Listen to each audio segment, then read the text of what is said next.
আসসালামু আলাইকুম। আশা করি আপনারা সবাই খুব ভালো আছেন। তো আমরা আজকে নতুন একটা চ্যাপ্টার জিআইটি ফিজিওলজি নিয়ে আপনাদের সামনে হাজির হয়েছি।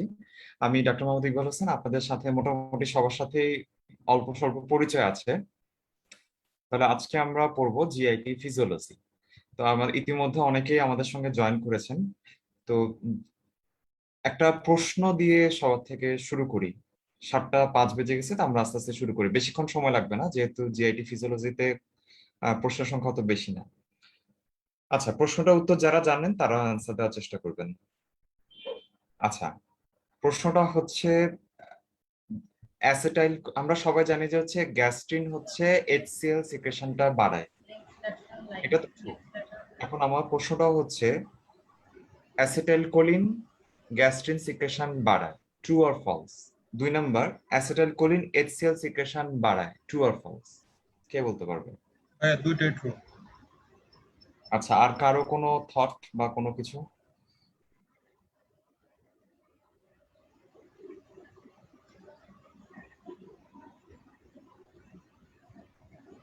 আর কেউ কোনো কিছু বলবেন?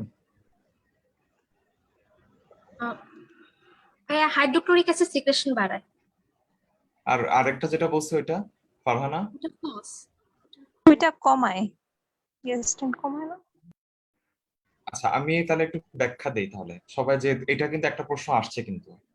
তাহলে আমি একটা ব্যাখ্যা দিই, ব্যাখ্যাটা দেওয়ার পরে আপনারা তাহলে দেখবেন। এটা ধরলাম যে একটা জি সেল, ফ্লাস্ক শেপড হয় জি সেলটা, এরকম ফ্লাস্কের মতো। জি সেল থেকে আসে হচ্ছে গ্যাস্ট্রিন, ঠিক আছে?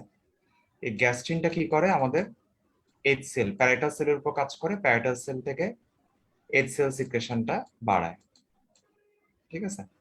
এখন খুবই অদ্ভুত একটা ব্যাপার যে এই গ্যাস্ট্রিন সিক্রেটিং জি সেলের মধ্যে যে ভেগাস নার্ভটা নার্ভ সাপ্লাই দেয়, এই ভেগাস নার্ভ থেকে নিউরোট্রান্সমিটার অ্যাসেটাইলকোলিন না এসে নিউরোট্রান্সমিটার কি আসে? নিউরোট্রান্সমিটার আসে হচ্ছে, কি আসে? নরএপিনেফ্রিন। না, জিআরপি, গ্যাস্ট্রিন রিলিজিং পেপটাইড। এটা আরেকটা নাম কি দেওয়া আছে? আরেকটা নাম কি আছে? বম্বেসিন। বম্বেসিনের নাম শুনছেন না? বম্বেসিন। তাহলে নিউরোট্রান্সমিটারটা হওয়ার কথা ছিল অ্যাসেটাইলকোলিন, অ্যাসেটাইলকোলিন না হয়ে এখানে নিউরোট্রান্সমিটার হচ্ছে গ্যাস্ট্রিন রিলিজিং পেপটাইড আর বম্বেসিন। তাহলে মূল ব্যাপারটা হচ্ছে নার্ভ ভেগাস, কিন্তু নিউরোট্রান্সমিটারটা অ্যাসেটাইলকোলিন না। সুতরাং এখানে আমরা বলতে পারি যে অ্যাসেটাইলকোলিন গ্যাস্ট্রিন রিলিজটা বাড়ায় না। বাড়ায় কে? জিআরপি অথবা বম্বেসিন, অথবা আসতে পারে ভেগাস নার্ভ। তিনটা ট্রু দিব, কোনটা ফলস দিব? অ্যাসেটাইলকোলিন।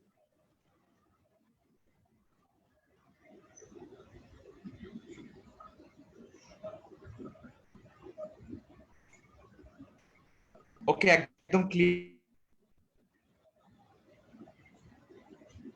এটা কিন্তু একটা প্রশ্ন আসছে, প্যারাটাস সেলের ক্ষেত্রে আবার প্যারাটাস সেলের যে ভেগাস নার্ভ আছে রাখা যাবে না, এটা নিউরোট্রান্সমিটার কিন্তু অ্যাসিটাইলকোলিন বাড়ায়। কিন্তু এই যে গ্যাস্ট্রিন সিক্রেশন কিন্তু অ্যাসিটাইলকোলিন বাড়ায় না, গ্যাস্ট্রিন সিক্রেশন কিন্তু অ্যাসিটাইলকোলিন বাড়ায় না। তাহলে আমাদের মূল ব্যাপারটা আপনারা ধরতে পারছেন? এটা হচ্ছে ইম্পর্টেন্ট কথা, ঠিক আছে? একজন জিজ্ঞেস করছে, ভাইয়া তাহলে অ্যাসিটাইলকোলিন যেহেতু গ্যাস্ট্রিন সিক্রেশনকে বাড়াচ্ছে না, কিভাবে এইচসিএল সিক্রেশন বাড়ায়? না, কারণ বাড়ায় কিভাবে? কারণ প্যারাটাস সেলের মধ্যে সরাসরি প্যারাস্টাল সেলের উপরে নিউরোট্রান্সমিটার সরাসরি কাজ করে। জি ভাই। সরাসরি কাজ করে, এটাই হচ্ছে অ্যান্সার। আর আপনারা যদি বলে যে পরীক্ষা আসে ভেগাস নার্ভ গ্যাস্ট্রিন সিক্রেশন বাড়ায় বা প্যারাসিম্পেথেটিক নার্ভ গ্যাস্ট্রিন সিক্রেশন বাড়ায়, আপনি ট্রুথ দিবেন। তারপর বম্বেসিন অথবা জিআরপি থাকলে ট্রু দিবেন, ঠিক আছে? জি ভাই। প্রথম যে প্রশ্নটা আসছে, আর কোনো প্রশ্ন জিজ্ঞেস করব? আর একটা প্রশ্ন জিজ্ঞেস করি তাহলে, দেখি ইনশাল্লাহ পারবেন আপনারা। আচ্ছা, আমরা একটা রিফ্লেক্স বলি, গ্যাস্ট্রোকোলিক রিফ্লেক্স। এটা কোন লোকাল হরমোনের প্রভাবে হয়ে থাকে?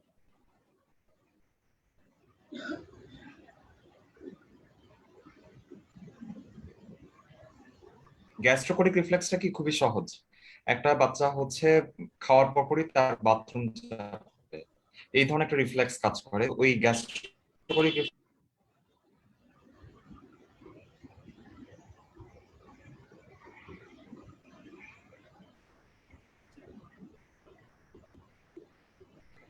এই সবাই চুপচাপ কেন? একদম মুখের মধ্যে সবাই চুপচাপ করে বসে আছে। ভাই ভাইয়া এটা বুঝি না, এটা মুখস্থ করছি সবসময়। একটু মনে আছে নামটা কি?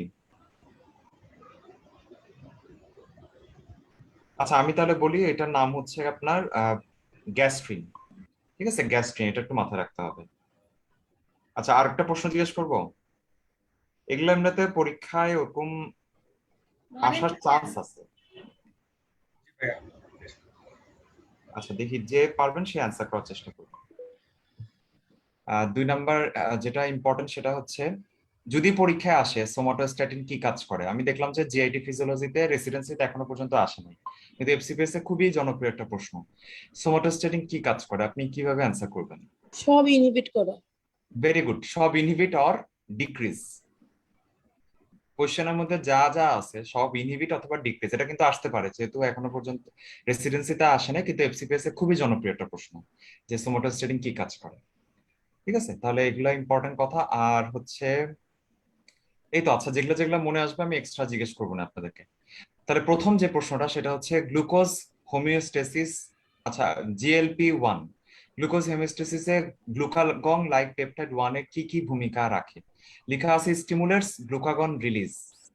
এটা হচ্ছে কি হবে? ফলস হবে, কারণটা আমি ব্যাখ্যা করতেছি।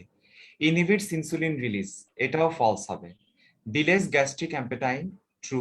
Increase leptin secretion, increase satiety. আচ্ছা আমি তাহলে ব্যাখ্যাটা দেই। গ্লুকাগন লাইক পেপটাইড, ঠিক আছে, গ্লুকাগন লাইক পেপটাইড, নামটা গ্লুকাগন লাইক পেপটাইড, কিন্তু কাজটা হচ্ছে গ্লুকাগনকে সিক্রেশনটা কমায়, বাড়ায় না। কারণটা কি? এই গ্লুকাগন লাইক পেপটাইডটা হচ্ছে ব্লাডে গ্লুকোজের লেভেল বাড়ায়। আমরা জানি না যে গ্লুকাগন হচ্ছে ব্লাডে গ্লুকোজের লেভেল বাড়ায়, তো ওই গ্লুকাগন লাইক পেপটাইডও ব্লাডে গ্লুকোজের লেভেলটা বাড়ায়। গ্লুকোজের লেভেল যখন বাড়ায় তখন কি হয়? ইনসুলিন সিক্রেশনটা কিন্তু বাড়ে, ইনসুলিন সিক্রেশনটা কিন্তু বাড়ে। ঠিক আছে, এই জন্য হচ্ছে গ্লুকাগন রিলিজটা কিন্তু বাড়াবে না, ইনহিবিট করবে, কারণ সে নিজেই গ্লুকাগনের মতো, কিন্তু ইনসুলিন রিলিজটা হচ্ছে বাড়াবে। 3 নাম্বার যেটা সবসময় মনে রাখবেন, লোকাল হরমোন গুলোর মধ্যে কয়েকটা স্পেসিফিক ছাড়া বেশিরভাগই হচ্ছে কি করে, আমাদের গ্যাস্ট্রিক অ্যাসিড সিক্রেশন এবং গ্যাস্ট্রিক মোটিলিটিটাকে হচ্ছে কমায়, গ্যাস্ট্রিক অ্যাসিড সিক্রেশন এবং গ্যাস্ট্রিক মোটিলিটিটাকে কমায়। সুতরাং গ্যাস্ট্রিক অ্যাপেটাইনটাকে হচ্ছে ডিলে করবে। 4 নাম্বার যেটা, লেপটিন সিক্রেশনটা হচ্ছে বাড়ায় না কমায়, এটার ব্যাখ্যাটা কে দিতে পারবে? লেপটিন সিক্রেশনটা কেন কমতেছে? লেপটিন তো অ্যাপেটাইট স্টিমুলেট করে, কিন্তু ভেরি জিএলপি গুড, তো অ্যাপেটাইট ইনহিবিট করে। জিএলপি হচ্ছে appetite inhibitor. Very good, increases satiety. ঠিক আছে, তাহলে আমাদের এগুলা হচ্ছে ট্রু। তাসনুমা আঞ্জুম বিপাশা, বিপাশা বলছে ভাইয়া ক্লাস কি অনেক আগে শুরু হয়েছে? না, ক্লাস আমরা শুরুতে আমরা কিছু কোয়েশ্চেন নরমালি আপনারা যাতে জয়েন করতে পারেন এই জন্য আমরা জিজ্ঞেস করছিলাম, ছোটখাটো কিছু কোয়েশ্চেন জিজ্ঞেস করেছিলাম। জিএলপি ওয়ান, আচ্ছা এটা শুরুর আগে একটু বলে দিই, লোকাল হরমোনসটা পরীক্ষার আগের দিন না দেখে যাবেন না, এটা পরীক্ষার জন্য এক্সট্রিমলি ইম্পর্টেন্ট। সকল ধরনের পরীক্ষা, এফসিপিএস বলেন, রেসিডেন্সির জন্য জিআইটি ফিজিওলজিতে লোকাল হরমোনটা খুবই গুরুত্বপূর্ণ। আপনি পরীক্ষার আগের দিন অবশ্যই দেখে যাবেন। এই একটা টপিকস বলবো যে পরীক্ষার আগের দিন অবশ্যই অবশ্যই অবশ্যই দেখে যাবেন। তো এইখানে আপনারা যেগুলো যেগুলো বলছেন সবকিছুই লেখা আছে। ইনসুলিন রিলিজটা বাড়ায়, গ্লুকাগন সিক্রেশনটা কমায়। আচ্ছা তারপর হচ্ছে কি যে gastric emptying, gastric acid secretion, motility সবকিছু হচ্ছে কমায়, অ্যাপেটাইটটা হচ্ছে কমায়। আচ্ছা তাহলে একটা প্রশ্ন জিজ্ঞেস করি, গ্লুকাগন কিভাবে, আমরা বললাম যে ব্লাড গ্লুকোজ লেভেল বাড়ায়, কিন্তু কিভাবে বাড়ায় কে বলতে পারবে?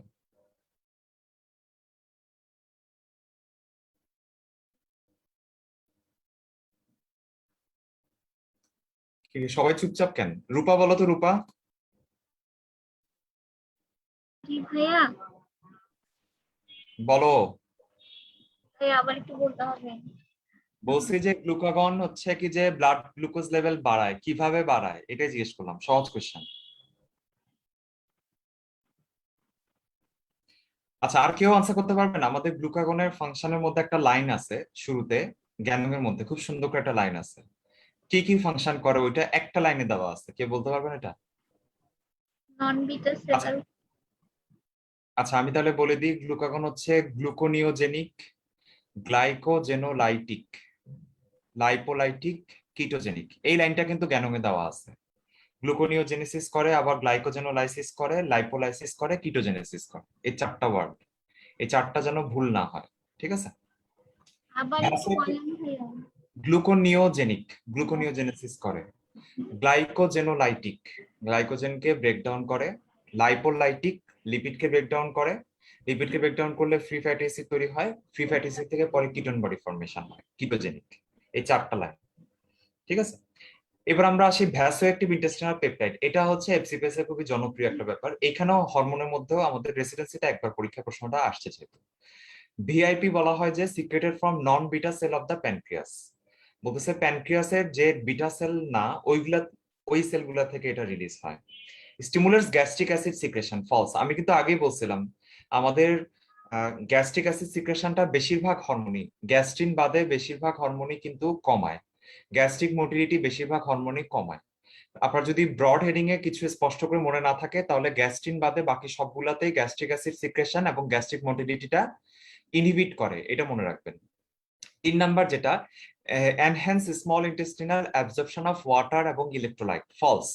মূল ব্যাপারটা হচ্ছে আমি একটু বলি, ভিআইপি হচ্ছে এটা যদি স্মল ইন্টেস্টাইন হয়, স্মল ইন্টেস্টাইনের ওয়ালে যে স্মুথ মাসেল সেল আছে এই স্মুথ মাসেল সেলগুলোকে রিল্যাক্স করে, স্ফিংটার যেগুলো আছে স্ফিংটার গুলাকে রিল্যাক্স করে, সাথে হচ্ছে কি যে গ্যাস্ট্রিক অ্যাসিড ওয়াটার এবং ইলেকট্রোলাইট সিক্রেশনটা বাড়িয়ে দেয়, ওয়াটার এবং ইলেকট্রোলাইট সিক্রেশনটা বাড়িয়ে দেয়, ঠিক আছে। তাহলে আমরা বলবো ইন্টেস্টিনাল স্মুথ মাসেলের রিল্যাক্সেশন করে, স্ফিংটারের রিল্যাক্সেশন করে, ওয়াটার এবং ইলেকট্রোলাইট সিক্রেশনটা বাড়িয়ে দেয়। এই ফাংশনগুলো হচ্ছে ভিআইপি করে থাকে, ঠিক আছে। নর্মাল সিরাম লেভেল লেখা আছে হচ্ছে অনেক বেশি দেওয়া আছে, নর্মাল সিরাম লেভেলটা অনেক কম, 12 থেকে 98 এরকম হতে পারে। Maybe secreted by bronchogenic carcinoma. হ্যাঁ, ব্রঙ্কোজেনিক কার্সিনোমাতে হচ্ছে এরা প্যারানিউপ্লাস্টিক সিনড্রোম হিসেবে সিক্রেট হতে পারে। তাহলে ভিআইপি যদি একটা টিউমার, ভিআইপি সিক্রেটিং কোনো টিউমার হয়, এই ভিআইপি সিক্রেটিং টিউমারটা কি সিমটম নিয়ে প্রেজেন্ট করবে, কে বলতে পারবে? ডায়রিয়া নিয়ে প্রেজেন্ট করবে। কি নিয়ে প্রেজেন্ট করবে একটা VIP secreting tumour? Diarrhoea diarrhoea নিয়ে প্রেজেন্ট করবে, ঠিক আছে। Secretory diarrhoea. হ্যাঁ, ডায়রিয়ান। আচ্ছা, তারপর আমি একটা বলি, এখানে যে প্রশ্নগুলো আমাদের এফসিপিএস আসছে এবং এখানেও দেওয়া আছে, ভিআইপি তে কয়টা অ্যামিনো অ্যাসিড আছে? 28টা, এটা পরীক্ষা আসছিল। তারপরে হচ্ছে কি যে গ্যাস্ট্রোইন্টেস্টিনাল ট্র্যাক্টের নার্ভ থেকে এটা রিলিজ হতে পারে, এটা হাফ লাইফ হচ্ছে 2 মিনিট, এটাও পরীক্ষা আসছিল। আর বাকিগুলো তো আমরা বলছি, সাথে হচ্ছে গ্যাস্ট্রিক অ্যাসিড সিক্রেশন এবং গ্যাস্ট্রিক মোটিলিটিটা কমায়। তো ভিআইপির ব্যাপারে আরেকটা খুবই ইম্পর্টেন্ট কথা হচ্ছে, ভিআইপি হচ্ছে কোনো কোনো জায়গায় নিউরোট্রান্সমিটার হিসেবে কাজ করে, এবং যেমন হচ্ছে লোয়ার ইসোফেজিয়াল স্ফিংটারে এটা নিউরোট্রান্সমিটার হিসেবে কাজ করে এবং ওই নিউরোট্রান্সমিটারটা রিল্যাক্সেশন করে, লোয়ার ইসোফেজিয়াল স্ফিংটারে রিল্যাক্সেশন করে। এটা একটু আপনারা লিখে রাখতে পারেন। এবার আমরা পড়বো local hormones of the GIT. সবার আগে আছে গ্যাস্ট্রিন, জি সেল থেকে আসে, কি কাজ করে? খুবই সহজ, গ্যাস্ট্রিক অ্যাসিড সিক্রেশন এবং মোটিলিটিটা, গ্যাস্ট্রিক অ্যাসিড সিক্রেশন এবং গ্যাস্ট্রিক ইন্টেস্টিনাল মিউকোসাকে স্টিমুলেট করে। 2 নাম্বার হচ্ছে সোমাটোস্ট্যাটিন। সোমাটোস্ট্যাটিনের ব্যাপারে এটা সবকিছু ইনহিবিট এবং ডিক্রিজ করে, ঠিক আছে। এখন আমাকে একটু বলতে হবে, সোমাটোস্ট্যাটিন 2টা সোর্স থেকে আমরা পাই, কোন 2টা সোর্স থেকে, কে বলতে পারবে? প্যানক্রিয়াস, একটা হচ্ছে প্যানক্রিয়াস, প্যানক্রিয়াসের কোন সেল থেকে আমরা পাই? ডি সেলস, বি সেল থেকে। আর আরেকটা? আই সেল, না, আরেকটা কোন জায়গা থেকে আমরা পাই সোমাটোস্ট্যাটিন? হাইপোথ্যালামাস। লিভার, আরেকটা পাই হচ্ছে আমরা ডি সেল, হাইপোথ্যালামাস। হাইপোথ্যালামাস। এটার নামটা কি? গ্রোথ হরমোন ইনহিবিটরি হরমোন, ঠিক আছে, গ্রোথ হরমোন ইনহিবিটরি হরমোন।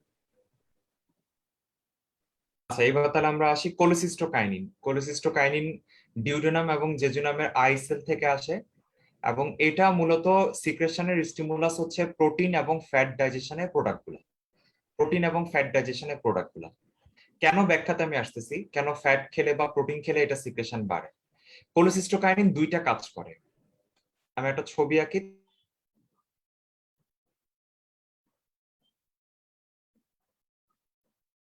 তাহলে আপনাদের বুঝতে সুবিধা হবে, তারপরে প্রশ্ন জিজ্ঞেস করবো।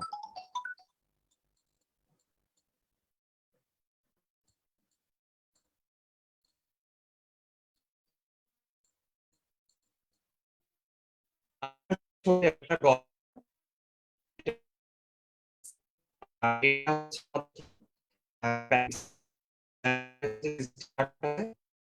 এটা হচ্ছে আর এটা হচ্ছে আমার কমন মাইলটা একটা এখানে যেটা ওপেন করে ফিঙ্গার থাকে না একটা স্টার অফ অডি।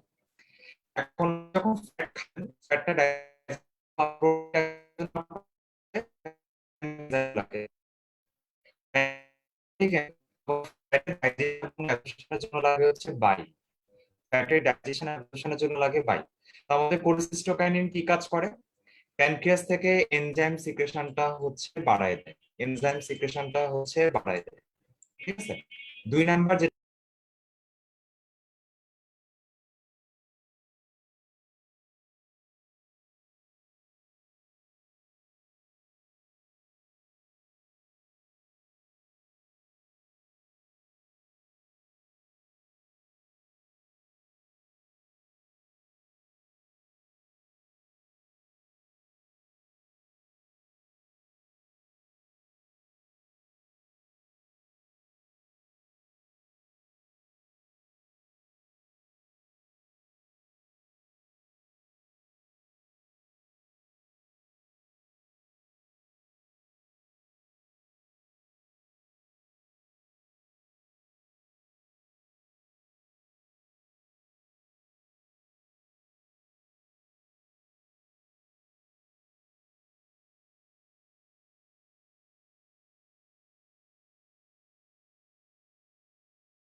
কাইনিন সিক্রেটিন দুইটাই করে।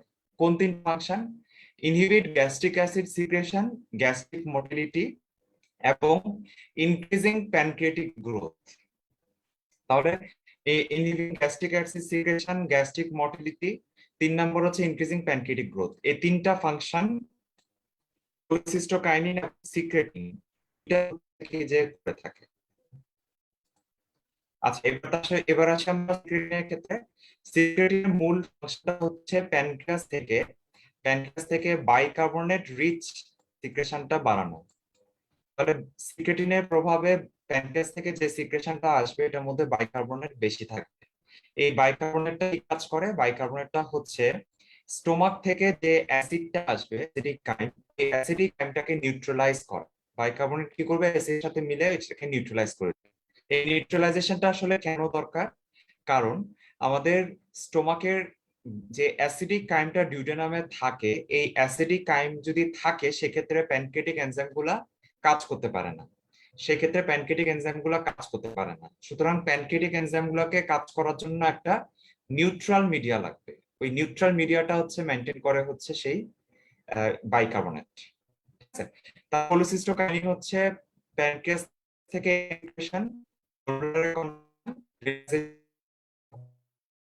এবং এটা স্টিমুলাস হচ্ছে প্রোটিন এবং ফ্যাট ইন দা ফুড।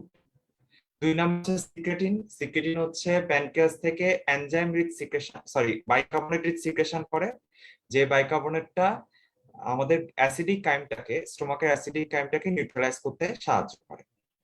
এখন আমাকে বলতে হবে কোলিসিস্টোকাইন যে এনজাইম রিচ সিক্রেশন করে প্যানক্রিয়াস থেকে, এটাকে কি নামে ডাকি আমরা? আর সিক্রেটিন যে বাইকার্বনেট রিচ সিক্রেশন করে এটাকে আমরা কি নামে ডাকি? Colic type secretion. সিক্রেটিন এক বলি ভেরি গুড। আর সিক্রেটিনটা হাইড্রোলাইটিক টাইপ। Very good. আরেকটা প্রশ্ন তাহলে জিজ্ঞেস করি। কোলিসিস্টোকাইনিন গলব্লাডারে কন্ট্রাকশন করে এবং বাইল অ্যাসিড সিক্রেশনটাকে ডিউডেনামে আসতে সাহায্য করে। তাহলে আমাকে বলতে হবে যে এইটাকে আমরা কি নামে ডাকি? Choleratic. কোলেগগ, কোলেরেটিক না কোলাগগ? কোলাগগ। কোলেরেটিক কোলেরেটিক ফাংশন হচ্ছে লিভারের মধ্যে হেপাটোসাইট থেকে বাইল ডাক্টের মধ্যে যদি বাইল সিক্রেশন হয় ওটাকে আমরা বলি কোলেরেটিক ফাংশন। আর বাইল যদি ডিউডেনামে আসে সেটাকে বলা হয় কোলাগগ ফাংশন। আচ্ছা, আবার মটিলিন কি কাজ করে? মটিলিন হচ্ছে আমাদের বডিতে গ্যাস্ট্রোইন্টেস্টাইনাল মধ্যে মাইগ্রেটিং মোটর কমপ্লেক্স নামক একটা কমপ্লেক্স আছে, যে কমপ্লেক্সের সঙ্গে মটিলিন বাইন্ড এবং গ্যাস্ট্রোইন্টেস্টাইনাল মোটিলিটি বাড়ায়। এখন আমাকে বলতে হবে এই মাইগ্রেটিং মোটর কমপ্লেক্সটা আসলে কখন কাজ করে? খাওয়ার পরে কাজ করে? ধরলাম আপনি দুপুরের পর আর খান নাই, দুপুর খাইছেন, এখন রাতে খাবেন, মাঝখানে খাওয়া দাওয়া করেন, কিছু করেন না, কোন সময়টা কাজ করবে? খাওয়ার পরপরই সিক্রেশন বাড়বে নাকি আমি যে না খেয়ে আছি তখন সিক্রেশনটা বাড়বে? না খেয়ে থাকা অবস্থায়। ফাস্টিং অবস্থা। না খেয়ে থাকা।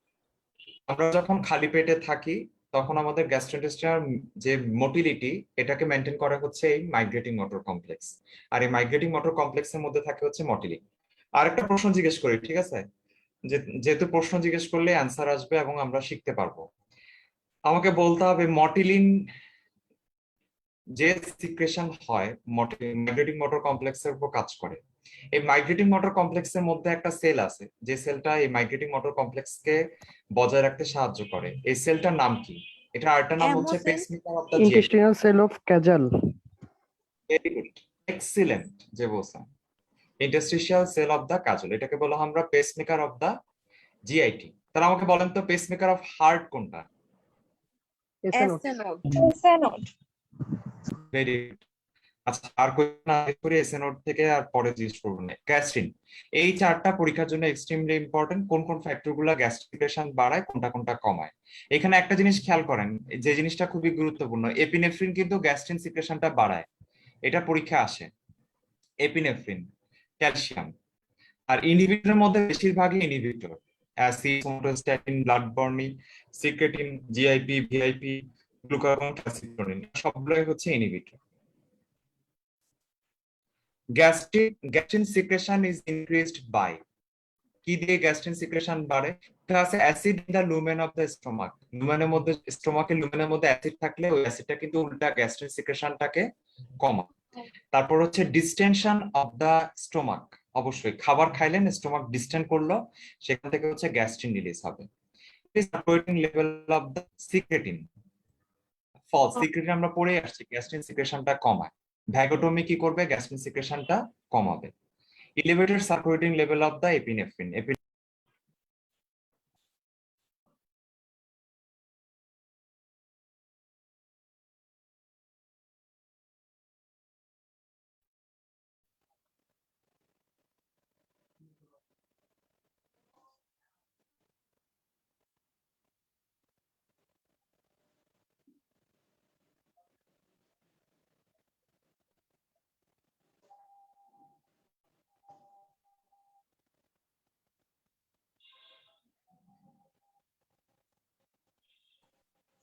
আচ্ছা তাহলে আমি একটা প্রশ্ন জিজ্ঞেস করি। প্রশ্নটা হচ্ছে, আচ্ছা আমরা বলতেছি হচ্ছে কি যে গ্যাস্ট্রিন হচ্ছে কি যে আমাদের, সরি গ্যাস্ট্রিনের সাথে রিলেটেড না, যেহেতু এই অংশটুকু শেষ হয়ে যাচ্ছে, এই অংশের সাথে রিলেটেড। আমি যদি পার্শিয়াল গ্যাস্ট্রেক্টমি করি, পার্শিয়াল গ্যাস্ট্রেক্টমি করলে তাহলে হচ্ছে আমাদের কোন কোন কোন ধরনের অ্যানিমিয়া হবে?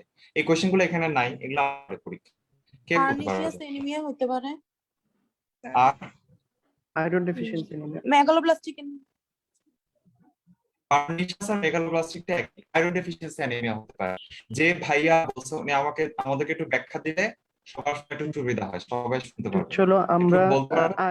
ডাইটারি আয়রন যেটা খাই সেটা ফেরিক ফর্মে থাকে, গ্যাস্ট্রিক এইচসিএল এটাকে ফেরাস ফর্মে কনভার্ট করে। এক্সিলেন্ট, শুনছেন তো? আমরা যে ডায়েটারি আয়রনটা খাই এটা ফেরিক ফর্মে থাকে, এটাকে ফেরাস করতে হলে আমাদের এইচসিএল লাগবে। এই এইচসিএল না থাকলে ফেরাস হবে না, আয়রন অ্যাবজর্পশনও হবে না। ঠিক আছে, এই কারণে আপনি যদি পার্শিয়াল গ্যাস্ট্রেক্টমি করেন তাহলে আপনার আয়রন ডেফিসিয়েন্সি অ্যানিমিয়া এবং হচ্ছে মেগালোব্লাস্টিক অ্যানিমিয়া বা পার্নিশাস অ্যানিমিয়া দুইটাই হবে। ঠিক আছে, খুশি হলাম। Gas increase of the distension of the stomach through diaphragmatic falls, acid in the lumen and inhibit করে সিক্রেটিনটাও গ্যাস জিজ্ঞেস করবো।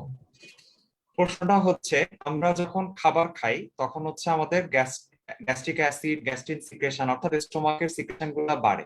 এখন আমাকে বলতে হবে স্টোমাকে ফুডটা পৌঁছানোর পরে স্টোমাক থেকে কত পার্সেন্ট সিক্রেশন হয়। অর্থাৎ আমরা যদি পুরো স্টোমাকের সিক্রেশনটা চিন্তা করি 100 ভাগ, 100 ভাগের কয় ভাগ হচ্ছে কি যে স্টোমাক যাওয়ার পর?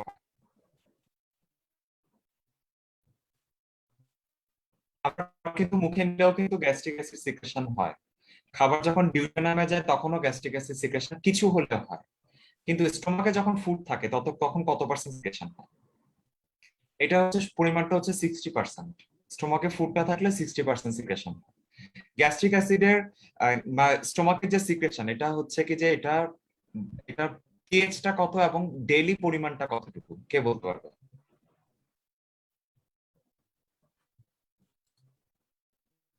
PH 1 to 3। Very good. আর ডেইলি পরিমাণটা কতটুকু? Gastric acid 1500 ml। না না, একটু বাড়াতে হবে, 2.5 লিটার। ঠিক আছে, 2.5 litre. Neurotransmitter hormone that cause increase feeling, increase feeling এর অর্থ হচ্ছে অরেক্সোজেনিক, তারপর আর হচ্ছে গ্যালানিন, তিনটা হচ্ছে ট্রু, পেপটাইড ডাবল ওয়াই হচ্ছে ফলস। আমাদের লিস্ট দেওয়া আছে ডাবল ওয়াই। ভাইয়া স্ক্রিনও দেখা যাচ্ছে না, কথাও শোনা যাচ্ছে না।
আচ্ছা, তাহলে আমরা পড়তেছিলাম যে অরেক্সোজেনিক এবং অ্যানোরেক্সোজেনিক। অরেক্সোজেনিকের হচ্ছে যারা অ্যাপেটাইট বাড়ায়, আর অ্যানোরেক্সোজেনিক হচ্ছে যারা হচ্ছে অ্যাপেটাইটটা কমায়। অ্যানোরেক্সোজেনিকের মধ্যে আছে leptin, polypeptide double Y, pancreatic polypeptide, insulin, GL. একটা ছোট ইনফরমেশন রাখি, আপনারা কষ্ট করে হলেও আহ গায়ননটা দেখবেন, সরি গাইটনটা দেখবেন, গাইটনের মধ্যে লিস্টের মধ্যে বেশি নাম দেওয়া আছে। যেমন এখানে দেখেন আপনাদের লেখা আছে ইনক্রিজ ফেডিং বা অরেক্সোজেনিক, এটা গাইটন থেকে নেওয়া। এখানে অদ্ভুত নামের অনেকগুলো নাম দেওয়া আছে এবং এখান থেকে একটা নাম কিন্তু পরীক্ষা আসছে, গ্যালানিন। এই যে দেখেন গ্যালানিনটা কিন্তু আমাদের আর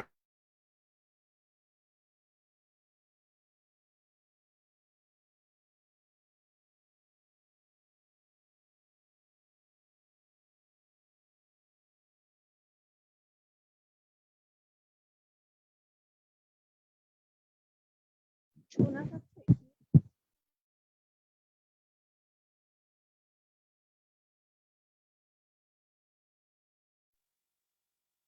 ভাইয়া কথা শোনা যাচ্ছে না।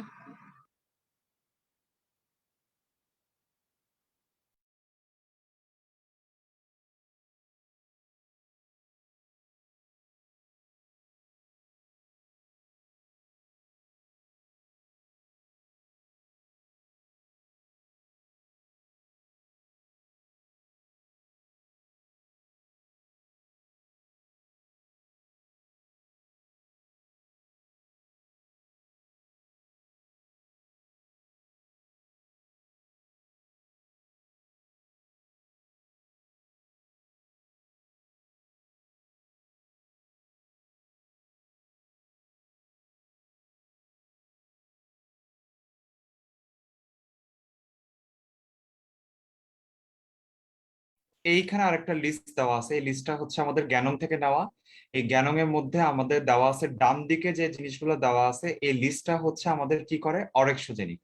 আর আমাদের বাম দিকে যে লিস্টটা দেওয়া আছে এটা হচ্ছে অ্যানোরেক্সোজেনিক। এই চারটা পরীক্ষার আগের দিন একবার দেখে যাবেন। এবার আমরা আসি food intake is regulated by. এই কোশ্চেনটা কেন যেন খুব কমনলি পরীক্ষা আসে, কোনো কারণ নাই। এটা মনে হয় এবার ডিপ্লোমাতে আসছে, লাস্ট যে ডিপ্লোমা পরীক্ষাটা হলো মার্চ মাসে, ওইটাতেও এই প্রশ্নটা আসছে, food intake is regulated by, এবং অ্যান্সার গুলাও সেম ছিল, কোনো চেঞ্জ নাই, জাস্ট সেম আনসার। তাহলে বলা আছে যে ফুড ইনটেকটা আসলে রেগুলেটেড বাই কি কি দিয়ে। মনে রাখতে হবে ফুড ইনটেকের ক্ষেত্রে আমরা যে উপরের যে হরমোনগুলোর লেভেলগুলো পড়ছি, বিভিন্ন হরমোনের নাম, এই হরমোনগুলাই মূলত হচ্ছে ফুড ইনটেকের সাথে রিলেটেড। আর সাথে হচ্ছে লেখা আছে যে কিছু মডুলেটিং ফ্যাক্টর আছে। যেমন আপনার এখন প্রচন্ড গরম, দেখবেন গরমকালে আপনার কিন্তু ক্ষুধা কম লাগবে। তারপর হচ্ছে প্রচন্ড ঠান্ডা, আপনার দেখবেন যে ক্ষুধা খুব বেশি লাগবে। তারপর খুব স্ট্রেসফুল কন্ডিশনে আছেন, আপনার দেখবেন যে খাবারের পরিমাণটা কম হবে, ক্ষুধাটা কম লাগবে। তাহলে এই জিনিসগুলো হচ্ছে মডুলেটিং ফ্যাক্টর। রেগুলেট করবে না, কিন্তু মডুলেট করতে পারে, আপনার খাবারটাকে বাড়াইতে কমাতে পারে, কিন্তু মডুলেট করতে, এটাকে বলা হয় মডুলেশন, নট রেগুলেশন। ঠিক আছে, তাহলে food intake is regulated by mainly হচ্ছে কি আমাদের হরমোন, যেমন হচ্ছে কি circulating level of the leptin এবং ঘ্রেলিন লেভেল। ঠিক আছে, আর বাকি যা আছে সেগুলো হচ্ছে ফলস। তাহলে যদি বলা হয় কোল্ড, তারপর হচ্ছে ইনক্রিজ টেম্পারেচার, এগুলো হচ্ছে মডুলেট করতে পারে খাবারটাকে, অথবা ইমোশন অথবা এক্সারসাইজ স্ট্রেস, এগুলো আপনার খাবারটাকে হচ্ছে কি যে খাবার গ্রহণটাকে হচ্ছে মডুলেট করতে পারে। Peptide with appetite suppressing property, অর্থাৎ হচ্ছে অ্যানোরেক্সোজেনিক কোন কোন পেপটাইড গুলা আছে। একটা হচ্ছে আমাদের কি কোলেসিস্টোকাইনিন, তারপর গ্লুকাগন লাইক পেপটাইড আর সোমাটোস্ট্যাটিন, এই তিনটা হচ্ছে আমাদের জন্য ট্রু, আর বাকিগুলো হচ্ছে false. Food intake is regulated by, এটা সেম কোয়েশ্চেন, এখানে কোনো চেঞ্জ নাই। এবার আমরা সেই স্যালাইভার প্রশ্ন ঢোকার আগে একটা প্রশ্ন জিজ্ঞেস করি, স্যালাইভার পিএইচ কত এবং ডেইলি কতটুকু সিক্রেশন হয়, কে বলতে পারবে? Age 6 to স্যালাইভার 7. পিএইচ কত? Well, very good. আর I স্যালাইভাটা ডেইলি সিক্রেশন কতটুকু হয়?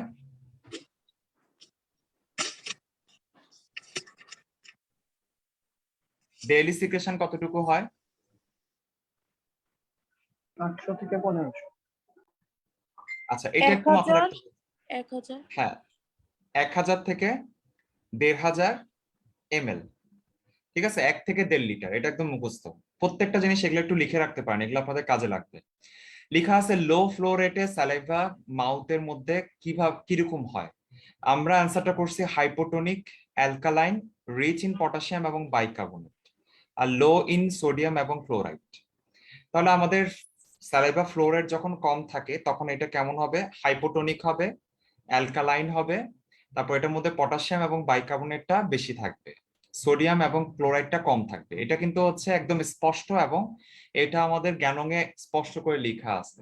এই কারণে দেখেন কোনোটার সাথে মিললো না। Hypotonic alkaline rich in sodium, hypotonic acidic rich in potassium, এই জন্য একটার সাথেও মিলে না, এই জন্য সবগুলা ফলস।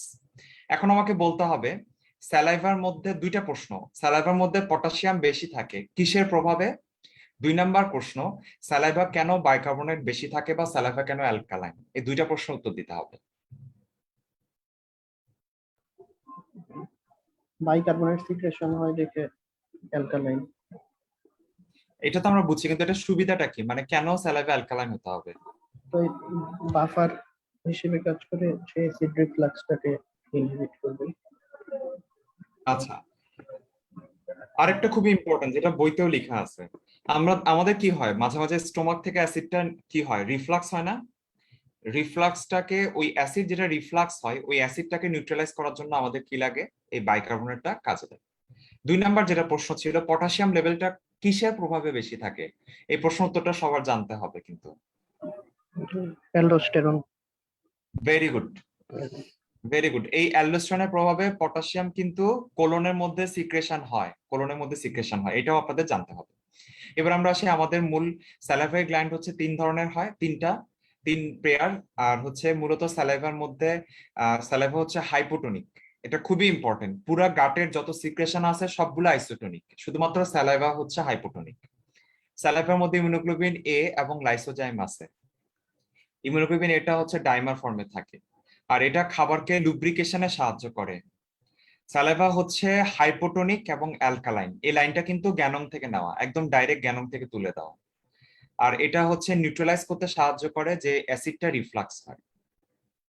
একটা কথা বলা আছে, যখন স্যালাইভা ফ্লো রেটটা কম থাকে তখন এটার মধ্যে পটাশিয়াম এবং বাইকার্বনেট অ্যাড হয়। আর যখন তারপর সোডিয়াম এবং হচ্ছে হাইড্রোজেন আয়ন এবং ক্লোরাইড আয়নটা হচ্ছে এখান থেকে ব্লাডে চলে আসে। তাই স্লো রেটে যখন স্যালাইভা ফ্লো হয় এটা হচ্ছে তখন এটা হাইপোটোনিক, রিচ ইন পটাশিয়াম এবং বাইকার্বনেট। আরেকটা খুব ইম্পর্টেন্ট তথ্য দেওয়া আছে, স্যালাইভা কিন্তু সবসময় হাইপোটোনিক হবে, ফ্লো রেট যাই থাকুক না কেন এটা সবসময় হাইপোটোনিক হবে। আচ্ছা, লো ফ্লো রেট, এটা সেম কোশ্চেন, এটার মধ্যে কোনো ডিফারেন্স না, এটা হয়তো ডাবল চলে আসছে।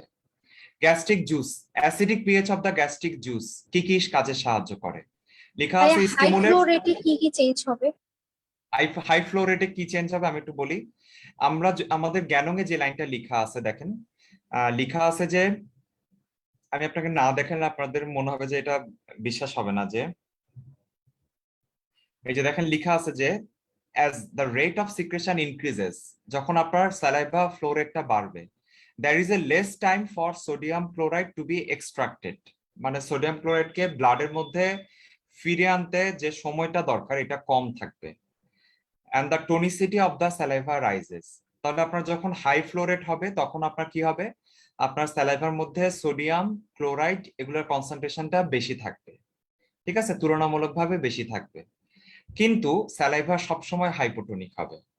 আর স্যালাইভার টোনিসিটি হাই ফ্লো রেটে কি হবে, একটু বাড়বে, কিন্তু প্লাজমা তুলনায় কি হবে, সেটা হাইপোটোনিক থাকবে। প্লাজমা তুলনায় হাইপোটোনিক, কিন্তু লো ফ্লো রেটের তুলনায় হাই ফ্লো রেটে টোনিসিটি একটু বেশি থাকবে, এবং এটার মধ্যে সোডিয়াম এবং ক্লোরাইডের কনসেন্ট্রেশনটা একটু বেশি থাকবে। তাহলে এই লাইনটা কিন্তু এখানে দেওয়া আছে, একদম জ্ঞানং থেকে নেওয়া, কোনো আর কিছু কিন্তু লেখা নাই। তাহলে হাই ফ্লো রেটে স্যালাইভার মধ্যে সোডিয়াম এবং ক্লোরাইডের কনসেন্ট্রেশন বেশি, স্যালাইভার টোনিসিটি লো ফ্লো রেটের তুলনায় বেশি, কিন্তু স্যালাইভা হাইপোটোনিক, টু প্লাজমা, ঠিক আছে। এই জিনিসটা আপনারা হচ্ছে কি যে মুখস্থ করে নেবেন। আচ্ছা, এবার আমরা আসি gastric juice. Acidic pH of the gastric juice stimulate secretion of the secretin, অবশ্যই ট্রু। এই সিক্রেটিনটা তখন কি কাজ করবে, বাইকার্বনেট সিক্রেশন বাড়াই দিবে, যেটা এই অ্যাসিডিক পিএইচটাকে নিউট্রালাইজ করবে। Stimulate secretion of gastrin, false, এই এইচসিএলটা কিন্তু গ্যাস্ট্রিন সিক্রেশনটা কমায়। Inhibits protein digestion, false. Protein ডাইজেশনটা কেন বাড়বে কে বলতে পারবে, দেখি ব্যাখ্যা দিয়ে। এখানে অবশ্য ব্যাখ্যা দেওয়া আছে, তারপর হচ্ছে কি বলতে পারবে। ট্রিপসিনে কনভার্ট করবে এই হ্যাঁ, পেপসিনোজেনটাকে পেপসিনোজেনকে পেপসিনে কনভার্ট করবে। Very good. পেপসিনটা পরবর্তীতে প্রোটিন ডাইজেশনে সাহায্য করবে। হেল্পস ইন আয়রন অ্যাবজর্পশন, অবশ্যই ট্রু, এটা আমরা বলে ফেলছি। ইনঅ্যাক্টিভেটস পেপসিনোজেন, ফলস, এটা অ্যাক্টিভেটস পেপসিনোজেন। এবারেরটা কে বলবে? আমি একজনকে বলি, জাহিদ বলো দেখি, তুমি এটা পারবা। In the stomach acetyl choline stimulates the secretion of the gastrin, true or false? True. M3 রিসেপ্টরের মাধ্যমে এটা কি করবে? এই যে এখন হচ্ছে সকালবেলা বলে না যে সারা রাত্র ধরে পড়ায় ফলস হবে। জাহিদ মনে ছিল না মনে করছে। না না, এটা জিআরপির মাধ্যমে আর কি, বম্বেসিনের হ্যাঁ মাধ্যমে। হ্যাঁ, এইমাত্র বললাম না এটা শুরুতে, ক্লাসের শুরুতে কিন্তু এটাই বলছিলাম। হ্যাঁ, histamine stimulates secretion of the HCl, হ্যাঁ এটা ট্রু। ট্রু হবে। Gastrin stimulates secretion of the histamine, এটাও ট্রু। এটা ট্রু হবে, কিন্তু এটা কিন্তু খুব ইম্পর্টেন্ট, আমি ছবি দেখাবো। Prostaglandin stimulates secretion of the HCl, এটা ফল। এটা কিন্তু হচ্ছে ফলস হবে। ঠিক আছে, এই কারণে আমরা যখন NSAID খাই এই প্রোস্টাগ্ল্যান্ডিন সিক্রেশনটা হচ্ছে কমে যায় এবং হচ্ছে আমাদের HCl এর লেভেলটা বেড়ে যায় এবং হচ্ছে আমাদের পেটের মধ্যে তখন কি হয়, ডিসপেপসিয়া এবং পেপটিক আলসার ডেভেলপ করে। Acetylcholine stimulates secretion of the HCl, এটা তো অবশ্যই ট্রু হবে। তাহলে আমরা একটা ছবি দেখি, ছবি দেখলে আমাদের ভালো লাগবে, এই ছবিটা দেখলে আমাদের সবকিছু আবার মনে পড়বে। এটা একটা জি সেল, এটা একটা ভেগাস নার্ভ, ভেগাস নার্ভ থেকে আসতেছে গ্যাস্ট্রিন রিলিজিং পেপটাইড, এটা জি সেল থেকে গ্যাস্ট্রিন রিলিজটাকে হচ্ছে বাড়িয়ে দিচ্ছে। আর এই গ্যাস্ট্রিনটা আবার কি করতেছে দেখেন, খুব সহজ। এটা সরাসরি যদি এই লাইনটাকে ফলো করি, এটা প্যারাটাল সেলের উপর কাজ করে HCl সিক্রেশন বাড়ায় দিচ্ছে। আর ECL সেলের উপর কাজ করে, দেখেন এই যে আমার ছবিটা দেখেন, অ্যারোটা খেয়াল করেন, ECL সেলের উপর কাজ করে হিস্টামিন রিলিজটা বাড়ায় দিচ্ছে। পরবর্তীতে হিস্টামিন কি করতেছে, হ্যাঁ এখানে তো এই যে আপনার ইন্ট্রোক্রোমাটোফিন যে সেলটা আছে না, এখানে তো অ্যাসিটাইলকোলিন লাগতেছে না, রিসেপ্টরের সাথে বাইন্ড করে তারপর হিস্টামিন রিলিজ করতেছে না, এরকম না? তোমার মূল ব্যাপারটা হচ্ছে গ্যাস্ট্রিন এবং অ্যাসিটাইলকোলিন দুইটাই হচ্ছে HCl সেলের উপর কাজ করে হিস্টামিন রিলিজটা বাড়ায়। দুইটাই হচ্ছে ECL সেলের উপর কাজ করে, এন্টেরোপমিফিন সেলের উপর কাজ করে হিস্টামিন রিলিজ বাড়ায়, এটাই হচ্ছে কথা। পরবর্তীতে হিস্টামিনটা হচ্ছে আমাদের প্যারাটাল সেলের উপর কাজ করে, প্যারাটাল সেল থেকে HCl সিক্রেশন বাড়ায়। তাহলে প্যারাটাল সেলের উপরে HCl সিক্রেশন বাড়ানোর তিনটা স্টিমুলাস আছে, একটা হচ্ছে গ্যাস্ট্রিন, হিস্টামিন এবং হচ্ছে অ্যাসিটাইলকোলিন, এই তিনটা। রিসেপ্টর গুলা কি কি জাহিদ বলো তো? প্যারাটাল সেলের মধ্যে তিনটা রিসেপ্টর থাকে, M3 রিসেপ্টর, গ্যাস্ট্রিন রিসেপ্টর আর H2 রিসেপ্টর। গ্যাস্ট্রিন রিসেপ্টরের নাম কি গ্যাস্ট্রিন রিসেপ্টর না অন্য কিছু? এটা হচ্ছে CCK ভেরি গুড, CCK-B। ঠিক আছে, এই কারণে গ্যাস্ট্রিন এবং কোলেসিস্টোকাইনিন কিন্তু একই ফ্যামিলির অংশ। এখানে কিছু লাইন লেখা আছে যে লাইনটা আমি বুঝাই বলে বুঝতে সহজ হবে। এখানে লেখা আছে যে গ্যাস্ট্রিন যখন রিলিজ হয় এটা HCl সিক্রেশন বাড়ানো ছাড়াও হিস্টামিন রিলিজটা বাড়ায় দেয়, আবার অ্যাসিটাইলকোলিনটাও হিস্টামিন রিলিজটা বাড়ায় দেয়। সুতরাং একটা আরেকটার হচ্ছে কি সিনার্জিস্টিক, একটা আরেকটার সিক্রেশনটাকে বাড়ায় দিচ্ছে বা সিনার্জিস্টিক ফাংশন করতেছে, এই লাইনটা এখানে লেখা আছে এবং এটা FCPS পরীক্ষা একবার আসছিল, এটা একটু আপনাদের মাথায় রাখতে হবে। Factors affecting HCl secretion is secreted by parietal cell of the stomach. True, অবশ্যই ট্রু। প্যারাটাল সেল থেকে আর কি আসে? intrinsic factor of Castle. Intrinsic factor of Castle, very good. Provides necessary pH for the action of the pepsin. True or false? অবশ্যই true. True. আমাদের যদি পিএইচটা হচ্ছে কি যে কমে যায় অ্যাসিটাইলকোলিন সরি হাইড্রোক্লোরিক অ্যাসিড দিয়ে, তখন হচ্ছে পেপসিনোজেনটা পেপসিনে কনভার্ট হয়, তখন হচ্ছে আমাদের পেপসিনটা কাজ করতে পারে। স্টিমুলেটস ভাইয়া, ফ্লো অফ বাইল। ভাইয়া গ্লেরিন কি হচ্ছে প্যারাইটাল সেল থেকে সিক্রেট হয়? গ্রেলিন G সেল থেকে। গ্লেরিন গ্রেলিন হচ্ছে গ্রেলিন না, কোনটা বুঝি নাই। প্যারাইটাল সেল থেকে অ্যাসিড সিক্রেশন হয় আর হচ্ছে আমরা জানি যে ইন্ট্রিনসিক ফ্যাক্টর অফ ক্যাসেল, আর গ্লেরিনও কি এখান থেকে সিক্রেট হয়? গ্রেলিন তো গ্রেলিন সিক্রেটিং সেল আছে বুঝছো, এখানে প্যারাটাল সেল থেকে এটা সিক্রেট হয় না। ঠিক আছে, গ্রেলিনের সিক্রেশনের জন্য আলাদা সেল আছে। ঠিক আছে, গ্যাস্ট্রিনটা হচ্ছে জি সেল থেকে রিলিজ হয়। এখন আমাকে কে ব্যাখ্যা দিবে? ফারহানা আছো? ফারহানা ব্যাখ্যা দিতে পারবা যে কেন বাইল ফ্লোটা বাড়ে HCl দিয়ে? কে ব্যাখ্যা দিতে পারবে?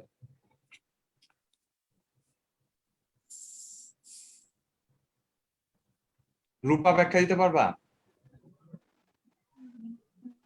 জাহিদ বলো তো, জাহিদ আছে বলো, এই শুনি এটা। গ্যাস্ট্রিক অ্যাসিডটা ওই যে ডিউডেনামে তো হচ্ছে হলো ইরিটেশন করবে, এই কারণে এটা নিউট্রালাইজ করার জন্য সে বাইল সিক্রেশন স্টিমুলেট করে।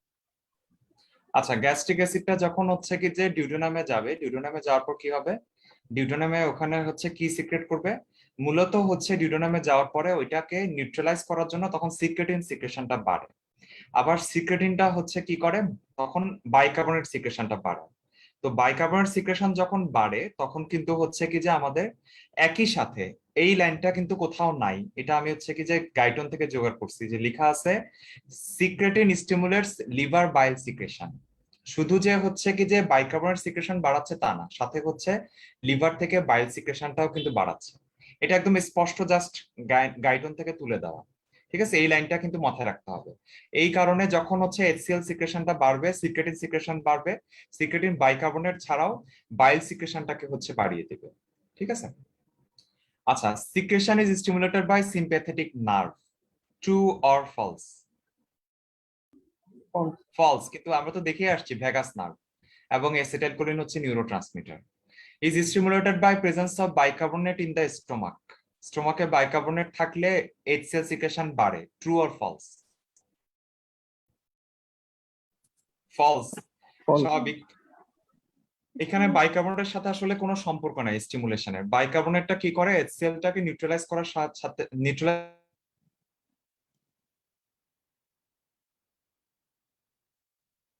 করতে চায় এবং হচ্ছে স্টোমাকটাকে রক্ষা করে। প্রশ্নটা হচ্ছে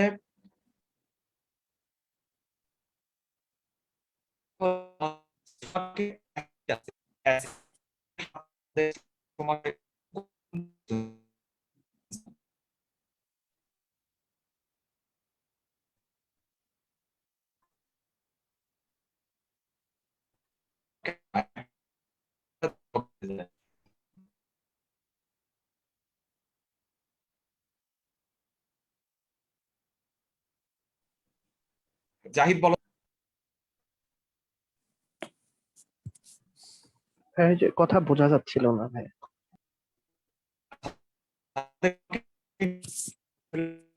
কি সমস্যা আজকে?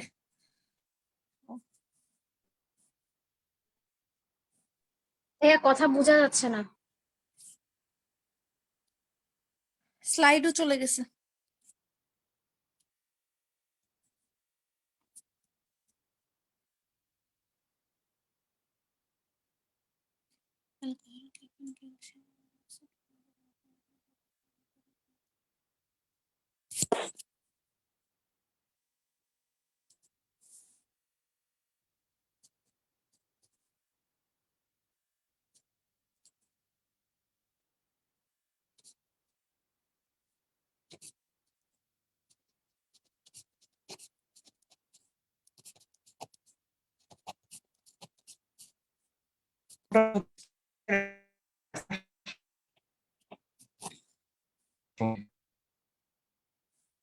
Witnessের পিস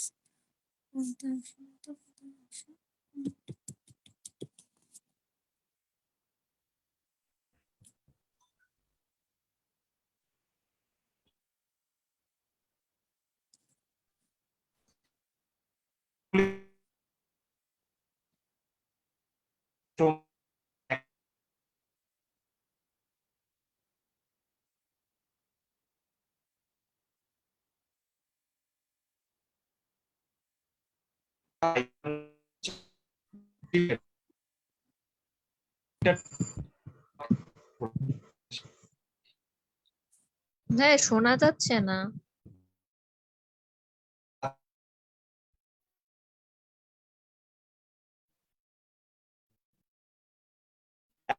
আছে।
আচ্ছা, তাহলে আমি দুঃখিত নেটওয়ার্কের জন্য। আমি প্রশ্নটা করেছিলাম যে স্টোমাকের অ্যাসিডকে নিউট্রালাইজ করার জন্য কোন কোন ফ্যাক্টরগুলো কাজ করে।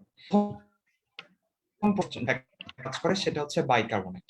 2 নাম্বার যে ফ্যাক্টরটা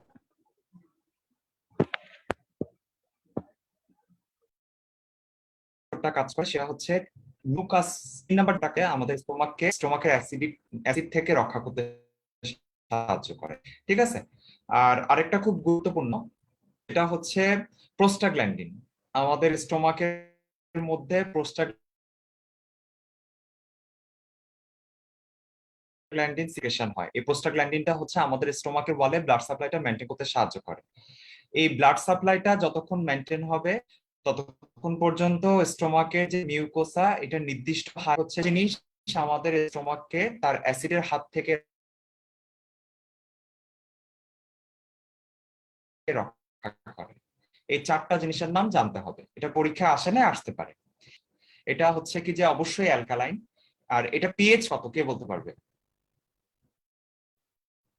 প্যানকেটিক জুসের পিএইচ কত কে বলতে পারবে? 8.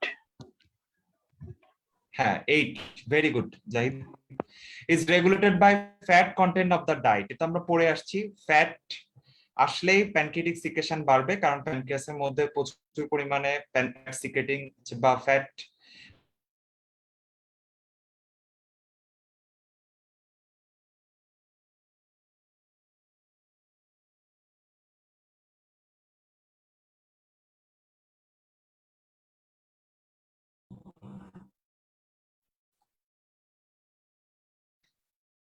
আচ্ছা, তাহলে প্যানক্রিয়াসের মধ্যে ফ্যাট ডাইজেস্টিং অনেক এনজাইম থাকে। এই কারণে হচ্ছে কি যে contains digestive enzyme is not influenced by vagal stimulation. সবার ক্ষেত্রে মনে রাখবেন, স্টোমাক আমাদের স্যালাইভা থেকে শুরু করে গ্যাস্ট্রোইন্টেস্টাইনাল ট্র্যাক্টের মধ্যে সবকিছু সিক্রেশন কিন্তু ভেগাস নার্ভ দিয়ে বাড়ে।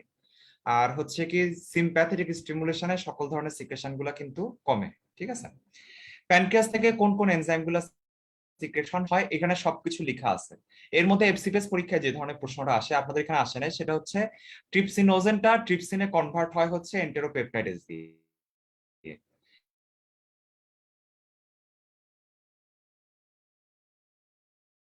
এন্টেরোপেপটাইডেজ দিয়ে। আর বাকি এনজাইম ট্রিপসিন দিয়ে হচ্ছে অ্যাক্টিভেশন হয়। এটা পরীক্ষা আসার মতো এবং ইম্পর্টেন্ট একটা জিনিস। তাহলে ট্রিপসিনোজেনটা এন্টেরোপেপটাইডেজ দিয়ে ট্রিপসিন হবে, আর এই ট্রিপসিনটা পরবর্তীতে সকল এনজাইমগুলোকে হচ্ছে কি যে অ্যাক্টিভ করবে। প্যানক্রিয়াসের এনজাইমগুলো কেন ইনঅ্যাক্টিভ থাকে, অ্যাক্টিভ অবস্থায় কেন সিক্রেট হয় না, কে বলতে পারবে? অটোডাইজেশন প্রিভেন্ট করার জন্য। ভেরি গুড, তো পুরো এক্সিলেন্ট, ভেরি গুড, খুব খুশি হলাম। এবার আমরা আসি টার্মিনাল আইলিয়াম। আবার একটু বলেন না, আমি টার্মিনাল আইলিয়ামের ব্যাপারে, অটোডাইজেশন কি যেন বলেন। টার্মিনাল আইলিয়ামের মধ্যে কোন কোন সাবস্টেন্স গুলো অ্যাবজর্পশন হয় কে বলতে পারবে? আমি এখানে আর দেখাবো না, আমি পুরো ব্যাখ্যা। হ্যাঁ, রূপা কি বলতেছ আপু? সরি, অটোডাইজেশন রূপা, করে হ্যাঁ, ওটা কোনো কি- কোশ্চেন জিজ্ঞেস করছিলা? জি ভাইয়া, ওই যে অটোডাইজেশন করে ফেলে ওই যে ট্রিপসিনোজেন, ওইটা একটু জানতে চাচ্ছিলাম, আমি বুঝতে পারি নাই। এখন আমাকে বলতে হবে টার্মিনাল আইলিয়ামের মধ্যে কোন কোন সাবস্টেন্স গুলো অ্যাবজর্পশন হয়। Vitamin B12, B12, bile acid, বাইসল। Very good. Fat soluble vitamin. B12, আরটা হচ্ছে কি যে বাইল অ্যাসিড, ঠিক আছে।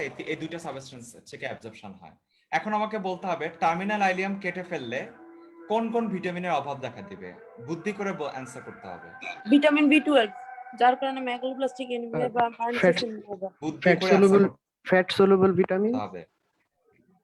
এটা তো আমরা দেখতে পাচ্ছি। আর এডি, এডিইকে। কারণ বাইল সল্ট নাই তো, বাইল অ্যাসিড নাই। আর কোন ভিটামিন?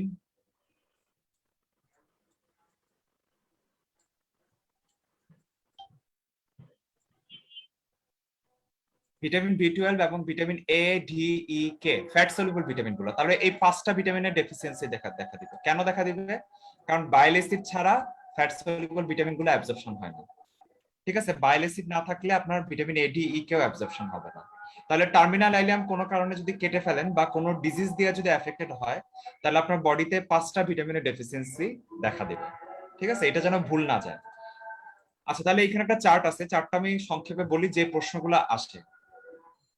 একটা হচ্ছে কি যে আমাদের টার্মিনাল আইলিয়ামে অ্যাবজর্পশন হয় ভিটামিন বি12 আর ফলিক, ভিটামিন বি12 আর হচ্ছে বাইল অ্যাসিড।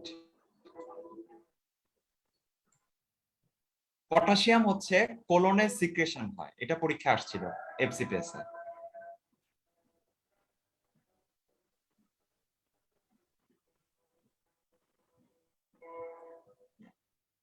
সোডিয়াম হচ্ছে কি যে সব জায়গায় দেখেন, সব জায়গায় হচ্ছে কি হয়, অ্যাবজর্পশন হয়। এই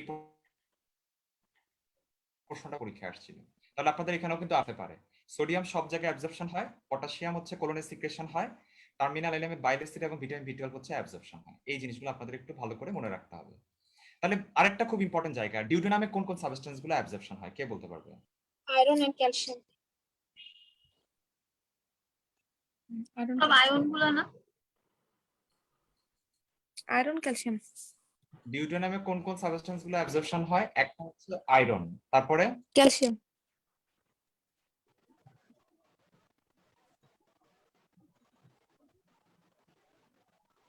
ক্যালসিয়াম, তারপরে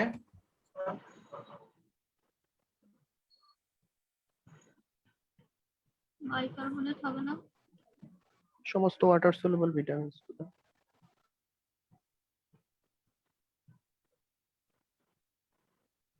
আমারও কোনো আছে।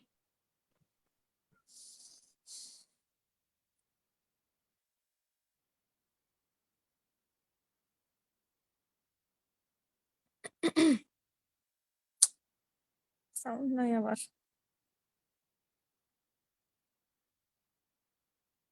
এটা কি খালি আমারই সমস্যা নাকি?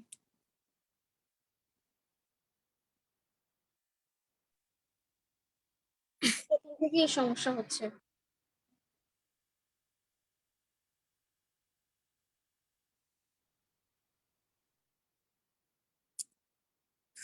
আজকে ক্লাসটায় সবারই সমস্যা হচ্ছে, কিছুই শোনা যাচ্ছে না তো ভাইয়ের কথা, বারবার চলে যাচ্ছে।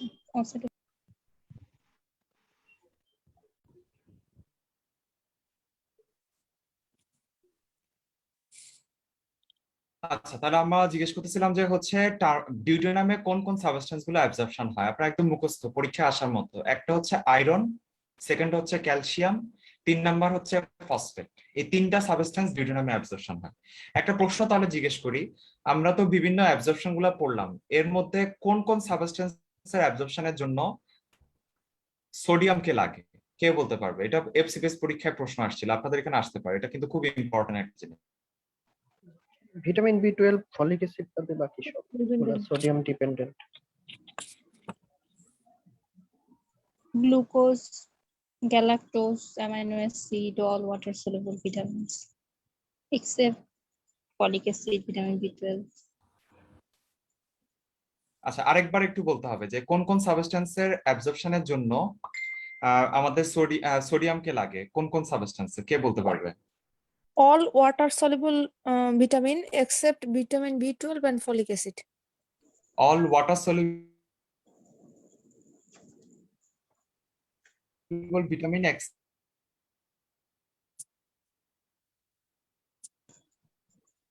কি হলো?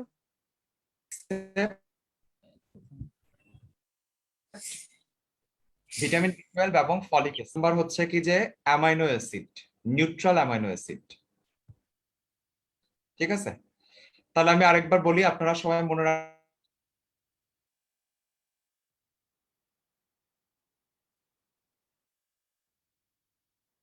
ভাইয়া শুনতে পাচ্ছি না, কেটে যাচ্ছে ভাইয়া।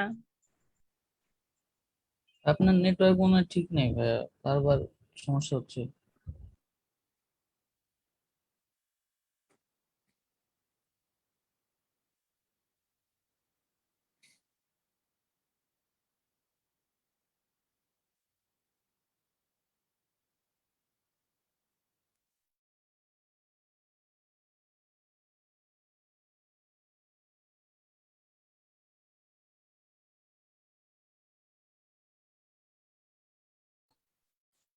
আচ্ছা, তাহলে আমাদের 5টা সাবস্টেন্সের অ্যাবজর্পশনের জন্য সোডিয়াম লাগে। একটা হচ্ছে বাইল অ্যাসিড বা বাইল সল্ট, 2 নাম্বার হচ্ছে কি আমাদের গ্লুকোজ, 3 নাম্বার হচ্ছে গ্যালাক্টোজ, 4 নাম্বার হচ্ছে আমাদের কি all water soluble vitamin except হচ্ছে ভিটামিন বি12 and folic acid.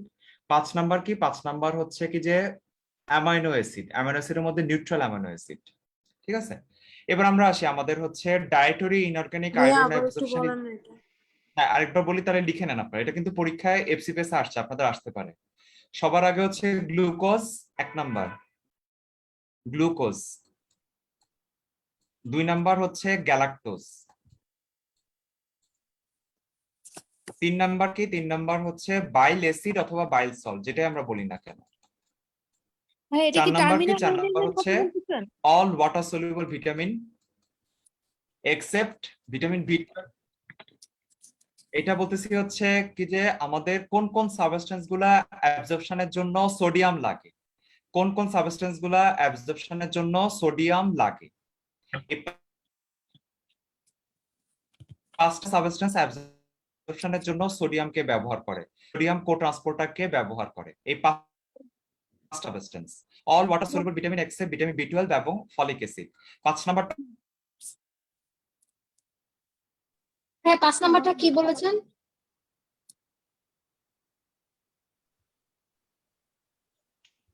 Neutral amino acid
আচ্ছা, আমরা বলতেছিলাম যে হচ্ছে পড়াচ্ছিলাম যে সোডিয়াম লাগে কোন কোন সাবস্টেন্সের অ্যাবজর্পশনের জন্য। এক হচ্ছে বাইল সল্ট বা বাইল অ্যাসিড, 2 নাম্বার হচ্ছে glucose, galactose, neutral amino acid, all water soluble vitamin except হচ্ছে ভিটামিন বি12 এন্ড ফলিক অ্যাসিড।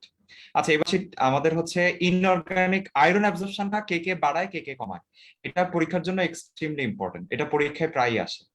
আমার এখানে বড় আকার একটা চার্ট দেওয়া আছে, যা সাবস্টেন্স দরকার যত কিছু সব এখানে দেওয়া আছে। সবার আগে মনে রাখতে হবে আয়রন আমরা খাই হচ্ছে ফেরিক আচ্ছা, ফর্মে, আর ইনঅর্গানিক অ্যামাইনো অ্যাসিড পরবর্তীতে কোনগুলি? এটা ইনঅর্গানিক অ্যামাইনো অ্যাসিড কোনগুলি ভাইয়া?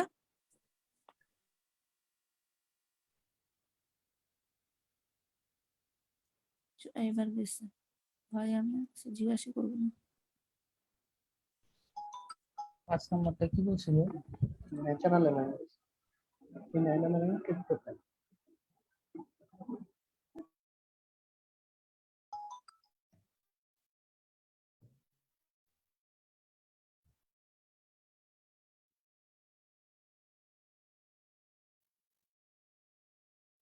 Neutral amino acid, neutral amino অ্যাসিডের মধ্যে আসলে ওভাবে নাম। আচ্ছা, তাহলে একটা প্রশ্ন, প্রথম হচ্ছে ইম্পর্টেন্ট তথ্য দেই। একটা হচ্ছে কি যে আয়রা খাই তার 3 থেকে অ্যাবজর্ব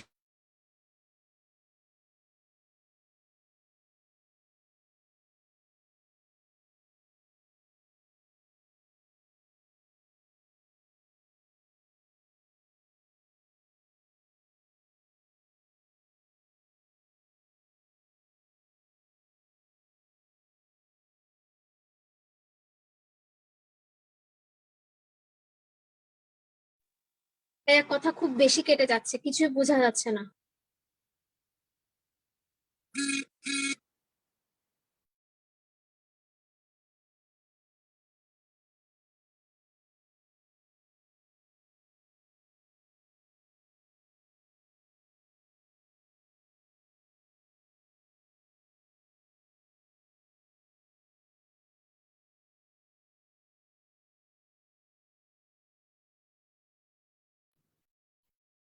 তো সমস্যাগুলো তো ক্লাস করাটা কি বলবো।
ক্লাস কিসে শেষ।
আমি তারপরও চেষ্টা করতেছি, আর আশা করবো নেক্সট দিন থেকে এমন এক জায়গায় ক্লাস নিবো যে আপনারা যেন কোনো ডিস্টারবেন্স অনুভব না করেন। আমি নিজেও খুবই লজ্জিত এটার জন্য। আমি চেষ্টা করছি যতটুকু পড়াই সাথে সাথে আসলে অনেক কিছু বলার জন্য, যাতে আপনাদের পুরোটুকু রিভিশন হয়ে যায় এবং কোনো কিছু যেন বাদ না যায়। তো আয়রনের যেটা নিয়ে আয়রনই বলতেছিলাম, আপনারা কয়েকটা ইম্পর্টেন্ট তথ্য আয়রনের ক্ষেত্রে মাথায় রাখতে হবে। আয়রন যা খাই তার মধ্যে 3 থেকে 6 ভাগ মাত্র অ্যাবজর্পশন হয়। আর আয়রন হচ্ছে আমরা যে খাবারটা খাই এটার মধ্যে থাকে 3+ বা ফেরিক ফর্মে। পরবর্তীতে এটা হচ্ছে অ্যাসিড দিয়ে 2+ এ পরিণত হয়। আর আয়রন হচ্ছে আমাদের ব্লাডের মধ্যে ট্রান্সপোর্ট হয় ট্রান্সফেরিন দিয়ে, ট্রান্সফেরিন নামক একটা কি দিয়ে, একটা প্লাজমা প্রোটিন দিয়ে। তারপরে ট্রান্সফেরিনটা এই আয়রনটাকে বোন ম্যারোতে নিয়ে যায়, সেখানে হচ্ছে এটা আরবিসির হিমোগ্লোবিন সিনথেসিস করতে সাহায্য করে। আর বাকি আয়রন যেটা আছে এটা চলে যায় হচ্ছে লিভার এবং স্প্লিনে, সেখানে হচ্ছে হিমোসিডেরিন এবং ফেরিটিন হিসেবে থাকে। আর যে খুবই অল্প পরিমাণ থাকে হচ্ছে মায়োগ্লোবিনের মধ্যে। তাহলে আয়রনের 70% থাকে হচ্ছে আমাদের কোথায়? হিমোগ্লোবিনের মধ্যে। আমাদের বডির আয়রনের 70%। 2 নম্বর তথ্য, আমাদের বডির আয়রনের বাকি 30 থেকে 35% থাকে হচ্ছে লিভার এবং স্প্লিনে। 3 নম্বর তথ্য, মায়োগ্লোবিনের মধ্যে থাকে 4%। এই 3টা জায়গায় আয়রনকে আমরা মেনলি পেয়ে থাকি। ঠিক আছে, এই 3টা জায়গায় আমরা আয়রনকে পেয়ে থাকি। তাহলে আয়রন অ্যাবজর্পশন কারা কারা বাড়াবে? যে সকল সাবস্টেন্স আয়রনকে ফেরিক থেকে ফেরাস করতে সাহায্য করে, ওই সকল সাবস্টেন্স গুলা, অর্থাৎ যেগুলো বিজারণ ঘটায়, তারা হচ্ছে কি আয়রনের অ্যাবজর্পশনটা বাড়াবে। প্রথমে আছে হচ্ছে অ্যাসিড। আমাদের এটা হচ্ছে অ্যাসকর্বিক অ্যাসিড, ভিটামিন সি। এটা একটা অ্যাসিড, এই জন্য হচ্ছে ফেরিক থেকে ফেরাস করতে সাহায্য করে এবং আয়রনের অ্যাবজর্পশনটা বাড়ায়। ক্যালসিয়াম কি করে? আয়রনের সঙ্গে আয়রনের অ্যাবজর্পশনটা কমিয়ে দেয়। আয়রন যেখানে অ্যাবজর্পশন হবে ডিউটেনাম, সেখানে কি করে? ক্যালসিয়াম জায়গা করে নেয় এবং ক্যালসিয়ামের অ্যাবজর্পশনটা বেড়ে যায়, অন্যদিকে হচ্ছে আয়রনের অ্যাবজর্পশনটা কমে যায়। ফ্রুক্টোজ হচ্ছে একটা অ্যাসিডিকের মতো, এটাও কিন্তু ফেরিক থেকে ফেরাস করতে সাহায্য করে এবং আয়রনের অ্যাবজর্পশনটা বাড়ায়। অ্যালকোহলও কিন্তু সেম, অ্যালকোহল অ্যাসিডিক এবং এটাও ফেরিক থেকে ফেরাস করতে সাহায্য করে এবং আয়রন অ্যাবজর্পশনটা বাড়ায়। হেপসিডিনের ব্যাপারে খুব ইম্পর্টেন্ট কথা। হেপসিডিনটা হচ্ছে একটা কি, কে বলতে পারবে হেপসিডিনটা আসলে আসে কোত্থেকে? কেউ কি কোনো বলতে পারবেন? আপনারা যারা লিভার থেকে acute phase very good, protein হিসেবে আসে। এক্সিলেন্ট। এটা কিন্তু একটা হচ্ছে অ্যাকিউট ফেজ প্রোটিন। হেপসিডিনের ব্যাপার হচ্ছে হেপসিডিন যখন কনসেন্ট্রেশনটা বাড়ে, এটা কিন্তু আয়রন অ্যাবজর্পশনটা কমিয়ে দেয়। তাহলে আমাদের যখন কোনো ক্রনিক ডিজিজ থাকে, যেমন টিউবারকুলোসিস অথবা কেন ক্যান্সার অথবা যে কোনো ক্রনিক ডিজিজে হেপসিডিনের কনসেন্ট্রেশনটা বাড়ে, যে কোনো ইনফেকশনে, অ্যাকিউট কোনো ইনফেকশনে, ওইটা কি করে? আয়রন অ্যাবজর্পশনটা কমিয়ে দেয়। এই কারণে দেখবেন আমাদের কোনো ক্রনিক ডিজিজে আয়রন ডেফিসিয়েন্সি অ্যানিমিয়া ডেভেলপ করে। তাহলে হেপসিডিন হচ্ছে আয়রন অ্যাবজর্পশনটা কমায়। হেপসিডিন বাড়লে আয়রন কম অ্যাবজর্পশন হবে, হেপসিডিন কমলে আয়রন বেশি অ্যাবজর্পশন হবে। আচ্ছা, তাহলে আমাদের ইম্পর্টেন্ট এখানে কয়েকটা লাইন দেওয়া আছে। আমাদের ডেইলি রিকোয়ারমেন্ট অফ আয়রন হচ্ছে 20 মিলিগ্রাম। আমরা যা খাই তার 3 থেকে 6 ভাগ মাত্র অ্যাবজর্পশন হয়। ফাইটিক অ্যাসিড, এটা হচ্ছে অ্যাসিড। এইটা কি কাজ করে? এটা হচ্ছে কি যে আমাদের ফাইটিক অ্যাসিড, ফসফেট, অক্সালেট, এই সাবস্টেন্স গুলো আমাদের অ্যাসিড হলেও ফাইটিক অ্যাসিড, এই সাবস্টেন্স গুলো হচ্ছে আমাদের আয়রন অ্যাবজর্পশনটা কমায়। ঠিক আছে, ফসফেট, অক্সালেট এবং ফাইটিক অ্যাসিড। এছাড়াও লেখা আছে পার্শিয়াল গ্যাস্ট্রেক্টমি করলেও আমাদের আয়রন ডেফিসিয়েন্সি অ্যানিমিয়া হতে পারে। 3 নাম্বার কথা, আমাদের প্রোটিন কি করে? প্রোটিন হচ্ছে আমাদের আয়রন অ্যাবজর্পশনটা বাড়ায়, ক্যালসিয়াম হচ্ছে আমাদের আয়রন অ্যাবজর্পশনটা কমায়। এই কথাগুলো এখানে সুন্দর করে লিখে দেওয়া আছে। আর বাকি যে কথাগুলো আমি বলছিলাম, আমাদের আয়রনের 70% থাকে হচ্ছে হিমোগ্লোবিনে, 3% থাকে মায়োগ্লোবিনে, বাকিটুকু হচ্ছে ফেরিটিন এবং হিমোসিডেরিনের মধ্যে থাকে। এই কথাগুলো এখানে সুন্দর করে লিখে দেওয়া আছে। আপনাদের এটা খুব বেশি লাগবে না, আপনারা আমি দিয়ে দিব শীটটা, আপনারা ওখান থেকে পড়ে নেবেন।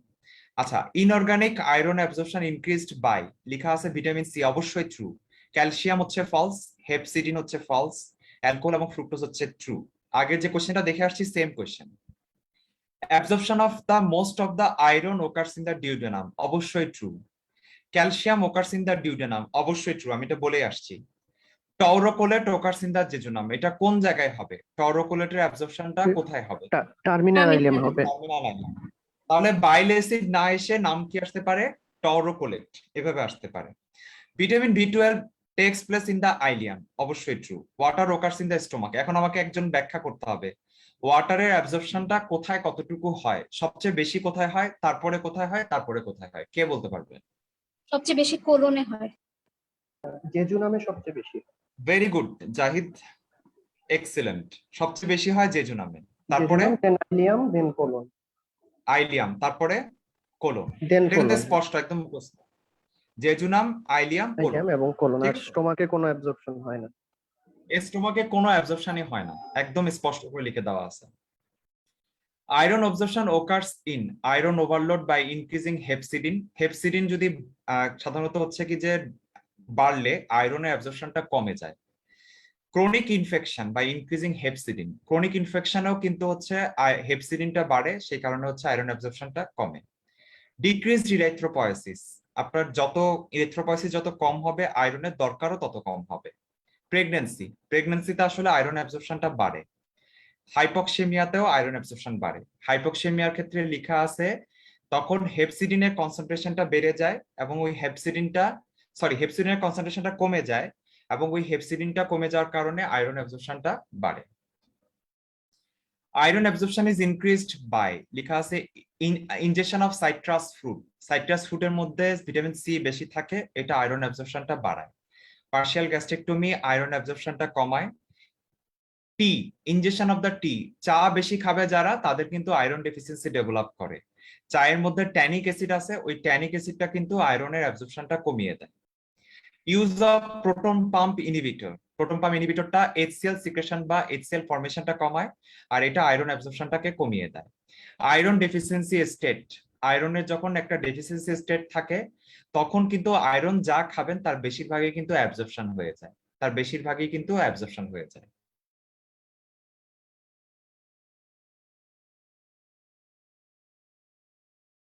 তাহলে এই উপাদানগুলোর নাম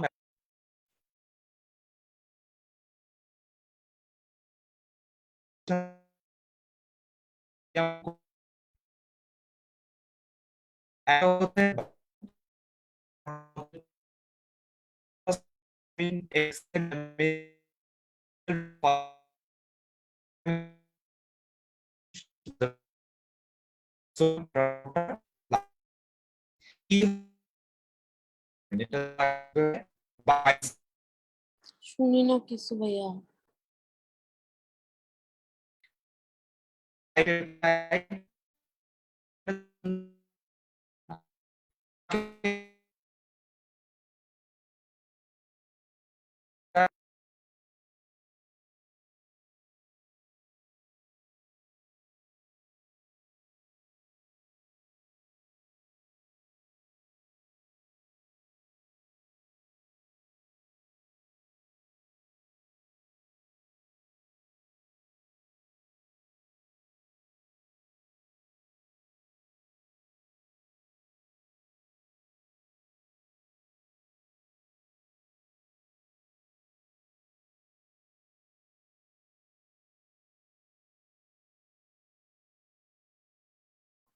আচ্ছা, আমরাই বলতেছিলাম যে হচ্ছে এটা পড়াচ্ছিলাম যে ভিটামিন ই অ্যাবজর্পশনের জন্য বাইল সল লাগে, তারপরে হচ্ছে বাইল সল অ্যাবজর্পশনের জন্য সোডিয়াম লাগে, ফ্রুক্টোজের অ্যাবজর্পশনের জন্য গ্লুট 5 চ্যানেল লাগে। অর্থাৎ এখানে কোনো আমাদের সোডিয়ামের কোনো অংশগ্রহণ নাই। ডাইপেপটাইড এবং ট্রাইপেপটাইড ওদের অ্যাবজর্পশনের জন্য কাকে ব্যবহার করে কে বলতে পারবে? ডাইপেপটাইড এবং ট্রাইপেপটাইডের অ্যাবজর্পশনের জন্য কোন সাবস্টেন্সটা লাগে কে বলতে পারবে?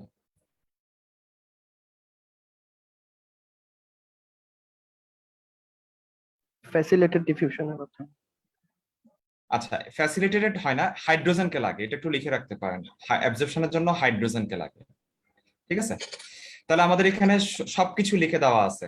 আমার এখানে যে যে আমি যা যা পড়াইছি সবকিছু লিখে দেওয়া আছে, আমি আগেই পড়ে ফেলছিলাম, এটা জাস্ট শীটটা পাওয়ার পরে একবার রিভিশন দিয়ে যাবেন। ঠিক আছে, ফাংশনস অফ দ্য লিভার, লিভারের মধ্যে কোন কোন ফাংশন গুলা ঘটে? Synthesis of the plasma albumin অবশ্যই true. Synthesis of the plasma globulin false.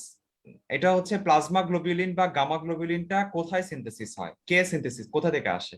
Liver থেকে আসে না অন্য কোনো খান থেকে আসে? Plasma cell, lymphoid tissue. Lymphoid tissue. Synthesis of the vitamin B12 false. Vitamin B12টা সিনথেসিস হয় না, ভিটামিন B12টা ওখানে কি হয়, স্টোর হয়ে থাকে। স্টোরেজ অফ দ্য ভিটামিন সিটা ওখানে স্টোর হয় না। স্টোরেজ অফ দ্য আয়রনের এখানে স্টোরেজ ঘটে। তাহলে আমরা একটু যদি দেখি, আমাদের এখানে সবকিছু লিখে দেওয়া আছে, আমি একবার বলবো আপনারা সংক্ষেপে লিখে রাখেন, আপনাদের অনেক কাজে লাগবে। আমাদের লিভারের মধ্যে সকল ধরনের হচ্ছে কি যে প্লাজমা প্রোটিন তৈরি হয়। একটা ইম্পর্টেন্ট হচ্ছে গ্লোবিউলিন, এই গ্লোবিউলিনটা তৈরি হয় প্লাজমা সেল থেকে, গামা গ্লোবিউলিন, যেটাকে আমরা বলি গামা গ্লোবিউলিন। 2 নাম্বার কথা, লিভারের মধ্যে সকল ধরনের ক্লটিং ফ্যাক্টর তৈরি হয়। এক্সেপশন কি, এটা জাহিদ বলবে আমাকে কিছুক্ষণ পরে। 3 নাম্বার, লিভারের মধ্যে vitamin A, vitamin D, vitamin B12, এই 3টা ভিটামিন এবং iron, copper, folic acid. Vitamin A, vitamin D, vitamin B12, iron, copper, folic acid এগুলো স্টোর থাকে। এই স্টোরেজের মধ্যে সবচেয়ে বেশি দিন স্টোর থাকে হচ্ছে ভিটামিন বি12। আপনার 1 বছর পর্যন্ত আপনার আর কোনো ভিটামিন বি12 না খেলেও কোনো সমস্যা হবে না, এই স্টোর থেকে আপনাকে সাপ্লাই দেওয়া হবে। ঠিক আছে, এখন আমাকে বলবে, জাহিদ বলবে যে হচ্ছে ক্লটিং ফ্যাক্টরের মধ্যে সবগুলাই লিভার থেকে আসে, এক্সেপশনটা কি? আয়নাইজড ক্যালসিয়াম আর ক্যালসিয়াম বাদে, ক্যালসিয়ামটা কথাভাবে লেখা নাই, অন্য 2টা ফ্যাক্টর আছে, যে 2টা ফ্যাক্টর একটা মূলত প্লাটিলেট এবং এন্ডোথেলিয়াম থেকে আসে। Thrombin, tissue factor. Tissue factor হচ্ছে ফ্যাক্টর 7, না টিস্যু ফ্যাক্টর না। আর কেউ? ফ্যাক্টর 10 সম্ভবত। আচ্ছা, তাহলে আমি একটু বলে দিই, ফ্যাক্টর 5 এবং ফ্যাক্টর 8। ফ্যাক্টর 8 আসে হচ্ছে আমাদের এন্ডোথেলিয়াম থেকে, আর ফ্যাক্টর 5 আসে হচ্ছে প্লাটিলেট থেকে। এটা একটু লিখে রাখেন। ভিটামিন স্টোর আটটা ভিটামিনের কথা বলতে ভুলে গেছিলাম, vitamin K, vitamin A, vitamin K, vitamin D এবং ভিটামিন বি12। এই 4টা ভিটামিন হচ্ছে কি আমাদের হচ্ছে 4টা ভিটামিন না 5টা, একদম স্পষ্ট লেখা আছে, vitamin A, vitamin D, vitamin বি12, ভিটামিন কে এবং ফলেট। এখানে আবার কোনটা বেশি কোনটা কম এভাবেও দেওয়া আছে।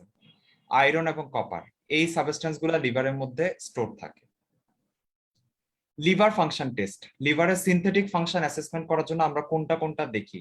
সিরাম বিলিরুবিন দেখি না আমরা, তারপর হচ্ছে সিরাম অ্যালবুমিন, তারপর হচ্ছে প্রথমবিন টাইম। সিরাম বিলিরুবিনটা, তারপরে অ্যালানিন ট্রান্সফারেজ, অ্যালকালাইন ফসফেটেজ, এগুলো হচ্ছে এনজাইম ফাংশনটা দেখি, আর এক্সক্রিটরি ফাংশন দেখি বিলিরুবিন দিয়ে। সুতরাং লিভারের সিনথেটিক ফাংশনের মধ্যে হচ্ছে মূলত প্লাজমা প্রোটিন, আমরা দেখি টোটাল প্লাজমা প্রোটিন লেভেলটা দেখি, টোটাল অ্যালবুমিনটার লেভেলটা দেখি, অ্যালবুমিন বাই গ্লোবুলিন রেশিও দেখি, প্রথমবিন টাইম দেখি। ঠিক আছে, এই ফাংশনগুলো আমরা দেখে থাকি। সিনথেটিক ফাংশনের মধ্যে দেওয়া আছে total protein, albumin concentration, albumin by globulin ratio, prothrombin time. এই জিনিসগুলো আমরা লিভার ফাংশন টেস্টের মধ্যে সিনথেটিক ফাংশন হিসেবে দেখে থাকি। লিভার ফাংশনের সিনথেটিক ফাংশন আবারও সেম কোয়েশ্চেন, অ্যালবুমিন, প্রথমবিন টাইম, বাকিগুলো হচ্ছে এনজাইম ফাংশন, এনজাইম দেখা হয়। এখন আমাকে অ্যান্সার করতে হবে, আমরা এনজাইমের নামগুলোর মধ্যে কোনটা লিভারের সেল এফেক্টেড হলে বেড়ে যায়, আর কোনটা আমাদের বাইল ডাক্টের যে লাইনিং এপিথেলিয়াম বা বাইল ডাক্টের কোনো অসুখ হলে বাড়ে, কে বলতে পারবে? এলডাক্টি, alkaline phosphatase. Very good, excellent. আর বাকিগুলোর জন্য এএলটি, এবং mainly ALT. Very good. Synthetic function of liver আবারও সেম কোয়েশ্চেন, দেখেন কোনো চেঞ্জ নাই, অ্যালবুমিন এবং হচ্ছে prothrombin time. Coagulation factor formed by the liver আর, তাহলে fibrinogen, prothrombin, proconvertin, fibrin stabilising factor, Fletcher factor. তাহলে আমার এখানে কিন্তু আমি যেটা লিখছি কোয়াগুলেশন ফ্যাক্টর লিভারের মধ্যে সবগুলাই তৈরি হয় এক্সেপ্ট ফ্যাক্টর 5 এবং ফ্যাক্টর 8, এটা বলা নাই। ফ্যাক্টর 5 এবং ফ্যাক্টর 8 এটা একটু লিখে রাখেন, আর বাকি সব কোয়াগুলেশন ফ্যাক্টর গুলো এখানে তৈরি হয়। ভাইয়া সাইডটা কি জানি ফ্যাক্টর 5 আর ফ্যাক্টর 8 এর? কোনটা বলো তো আপু? ফ্যাক্টর 5 আর ফ্যাক্টর 8 এর সাইডটা লিখতে পারি না ভাইয়া, একটু বলবেন? ওই যে ফ্যাক্টর 5 লিখে রাখা হচ্ছে প্লাটিলেট, আর ফ্যাক্টর 8 হচ্ছে এন্ডোথেলিয়াম। ফ্যাক্টর 5 হচ্ছে প্লাটিলেট, ফ্যাক্টর 8 হচ্ছে endothelium. Intestinal motility, gastrointestinal motility is increased by, কিভাবে ইনক্রিজড হয় আমার এখানে সব ফ্যাক্টর গুলো দেওয়া আছে। একটা হচ্ছে সাবস্টেন্স পি, তারপর হচ্ছে আমাদের কি গ্যাস্ট্রিন, মটিলিন, এগুলো হচ্ছে আমাদের গ্যাস্ট্রোইন্টেস্টিনাল মোটিলিটিটা বাড়ায়, এখানে সবগুলো দেওয়া আছে। প্যারাসিম্প্যাথেটিক অ্যাক্টিভিটি, তারপর হচ্ছে acetylcholine, gastrin, cholecystokinin, motilin, substance P, prostaglandin এবং সেরোটোনিন, এগুলো হচ্ছে আমাদের ইন্টেস্টিনাল মোটিলিটি বাড়ায়। কমায় কয়েকে সিম্প্যাথেটিক অ্যাক্টিভিটি বা অ্যাড্রিনার্জিক এজেন্ট, যেমন লাইক নরএপিনেফ্রিন, এপিনেফ্রিন এবং সিক্রেটিন। এই 4টা একবার দেখে যাবেন, এটা পরীক্ষা যেহেতু আসছে। এবার আমরা আরেকটা ইম্পর্টেন্ট জিনিস পড়বো, সেটা হচ্ছে ভমিটিং। ভমিটিং এ লেখা আছে, আচ্ছা আমি তাহলে প্রশ্ন জিজ্ঞেস করি আগে, সবার আগে বলতে হবে যে ভমিটিং সেন্টারটা কোথায় অবস্থিত, কে বলতে পারবে? খুবই গুরুত্বপূর্ণ একটা জায়গা। Chemoreceptor trigger. Medulla oblongata. Very good Zahid, excellent. এখন বলো যে মেডুলা অবলঙ্গাটা কোন জায়গায় থাকে? একটা জায়গাটার নাম, মানে মেডুলা অবলঙ্গাটাই থাকে, reticular formation of the medulla oblongata. ঠিক আছে। 2 নাম্বার কথা, ভমিটিং এর মধ্যে রিসেপ্টর থাকে 2 ধরনের, একটা হচ্ছে ডোপামিন 2 রিসেপ্টর এবং হচ্ছে হাইড্রোক্সিট্রিপটোফ্যান 3 রিসেপ্টর। এই ছাড়াও আরেকটা রিসেপ্টর থাকতে পারে, সেটা হচ্ছে হিস্টামিন রিসেপ্টর। হিস্টামিন রিসেপ্টর, এই 3টা রিসেপ্টর, আর সাথে বলা হয় M1 এবং NK1, এগুলোর কথাও লেখা আছে। আমাদের জ্ঞানঙে দেওয়া আছে 2টা, ডোপামিন 2, 5-HT3, গাইটোনে এবং ভিশন ফিজিওলজিতে দেওয়া আছে NK1, M1 এবং H1, এই 3টা নাম দেওয়া আছে। তাহলে এই রিসেপ্টর গুলো আমাদের ভমিটিং সেন্টারে থাকে। এখন আমাকে অ্যান্সার করতে হবে, ভমিটিং সেন্টারে ডোপামিন রিসেপ্টরের অ্যান্টাগনিস্ট কোন ড্রাগটা ব্যবহার করা হয়, 5-HT3 রিসেপ্টরের কোন অ্যান্টাগনিস্ট আমরা অ্যান্টি ভমিটিং হিসেবে ব্যবহার করি।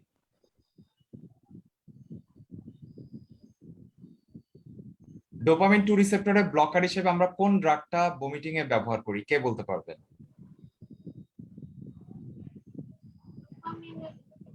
ডমপেরিডন। Very good. 5-HT3, এটা অর্গান সেক্টর।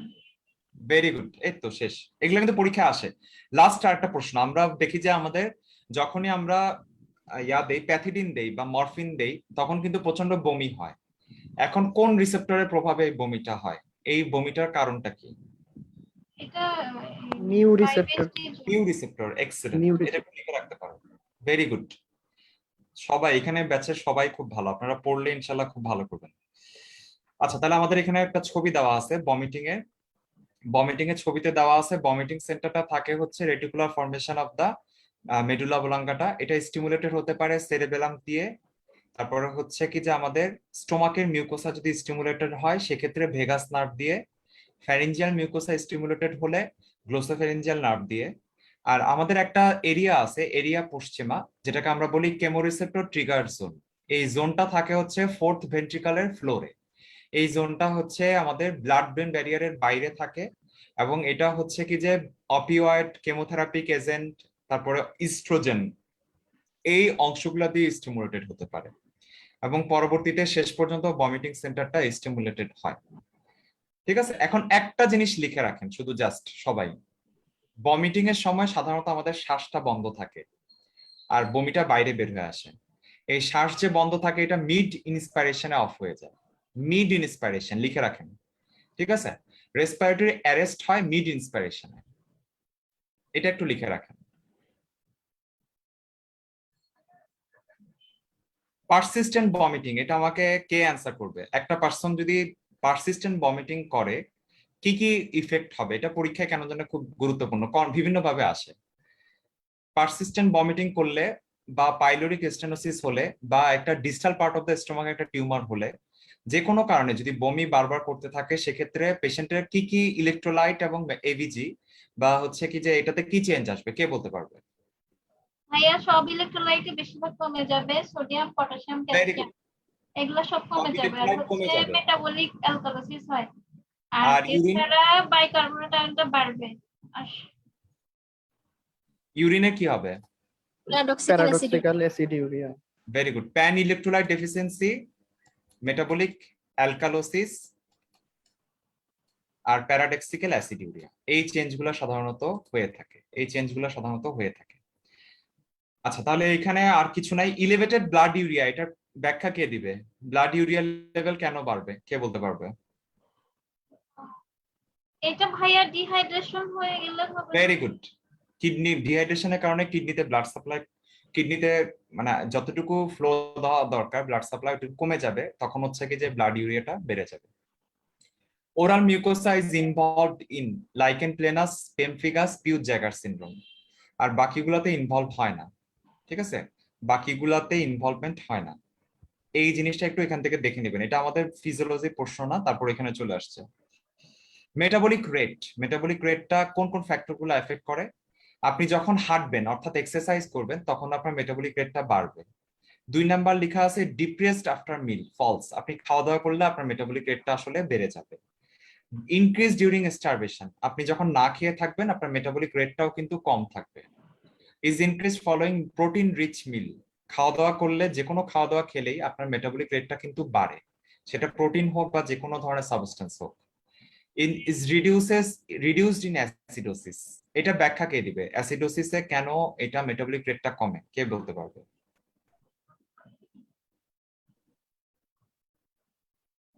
অ্যাসিডোসিসে কেন মেটাবলিক রেটটা কমবে, কে বলতে পারবে? এটা তো ফলস। অ্যাসিডোসিসে হচ্ছে মেটাবলিক রেট কমে, এটা লেখা আছে, এটা তো ফলস। কিন্তু আসলে কি হবে, অ্যাসিডোসিসে কেন কমে, মানে কেন বাড়ে? অ্যাসিডোসিসে কমবে না, বাড়বে কেন বলেন তো? কে ব্যাখ্যা দিতে পারবে? অ্যাসিডোসিসে কিন্তু কমে না, এটা বাড়ে, কিন্তু কেন?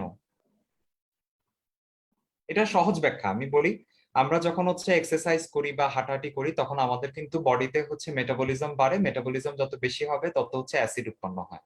বিশেষ করে অনেক সময় এক্সারসাইজের সময় মেটাবলিক অ্যাসিডোসিস উৎপন্ন হতে পারে। তাও ওই মেটাবলিক অ্যাসিডোসিসের জন্য কিন্তু মেটাবলিক রেটটাও বেড়ে যায়। তাহলে অ্যাসিডোসিসে বলা যায় যে মেটাবলিক রেটটা বেশি থাকে। ঠিক আছে, তাহলে আমাদের কোন কোন ফ্যাক্টর গুলো মেটাবলিক রেটকে এফেক্ট করে? মাসকুলার এক্সারসাইজ, তারপর হচ্ছে injection of the food, high or low environmental temperature, height, weight and surface area of the person, sex, age, growth, reproduction, lactation, emotional state, body temperature. ঠিক আছে।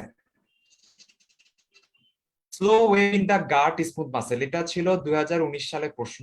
এইখানে লেখা আছে গাটের মধ্যে একটা স্লো ওয়েভ মেনটেন হয়। এই স্লো ওয়েভটা আসলে কি কাজে সাহায্য করে, কে বলতে পারবে? আমি একটা ব্যাখ্যা দিই। ব্যাখ্যাটা হচ্ছে আমাদের গাটের মধ্যে একটা স্লো ওয়েভের একটা কন্ট্রাকশন সবসময় চলতে থাকে।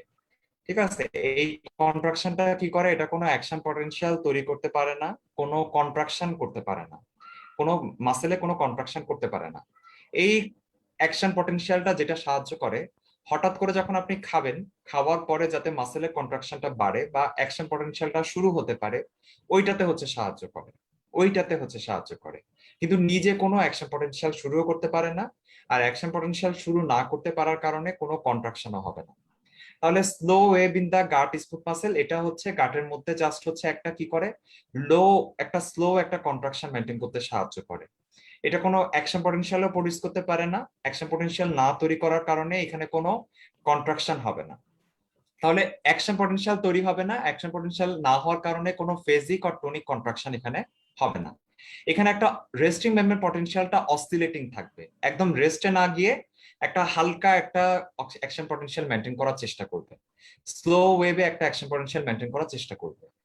আর control by interstitial cells of Cajal, যে কাজল সেলের কথা বললাম, এটা হচ্ছে কি যে এই স্লো ওয়েভটা মেনটেন করতে সাহায্য করে, এবং এটাকে বলা হয় হচ্ছে আমাদের হচ্ছে pacemaker of the gut, pacemaker of the gut.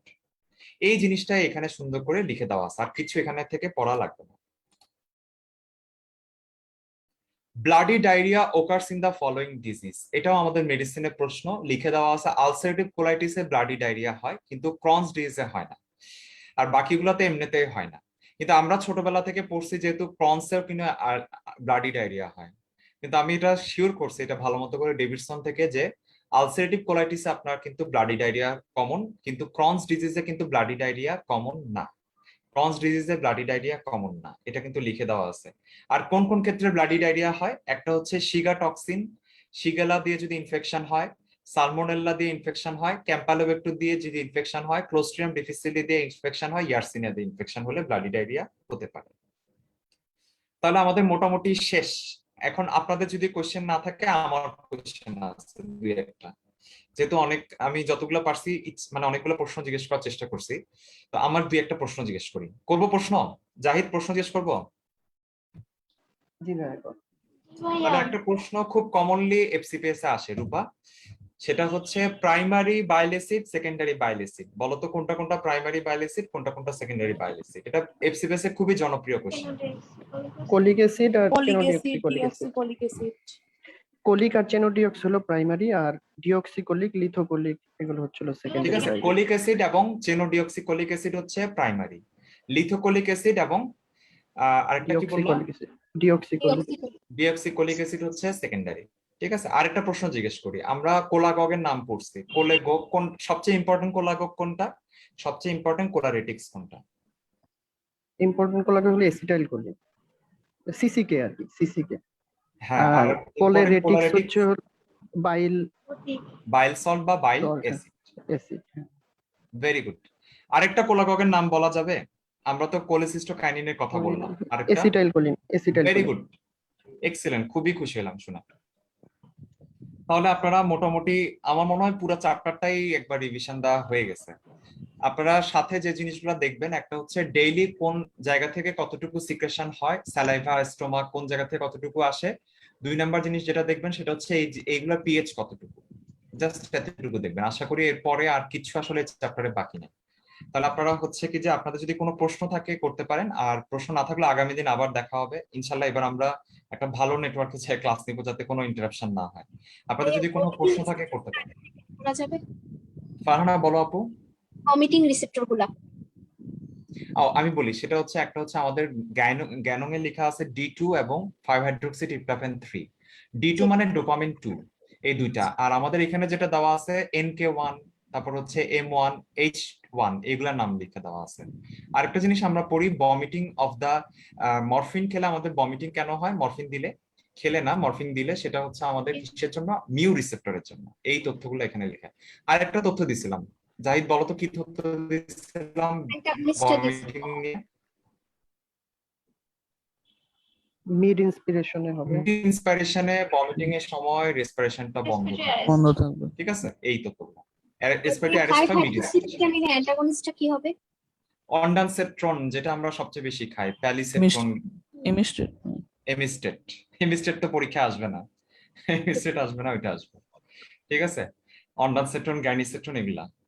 R dopamine 2 হচ্ছে কি আমাদের হচ্ছে কি যে ডমপেরিডন, ঠিক আছে?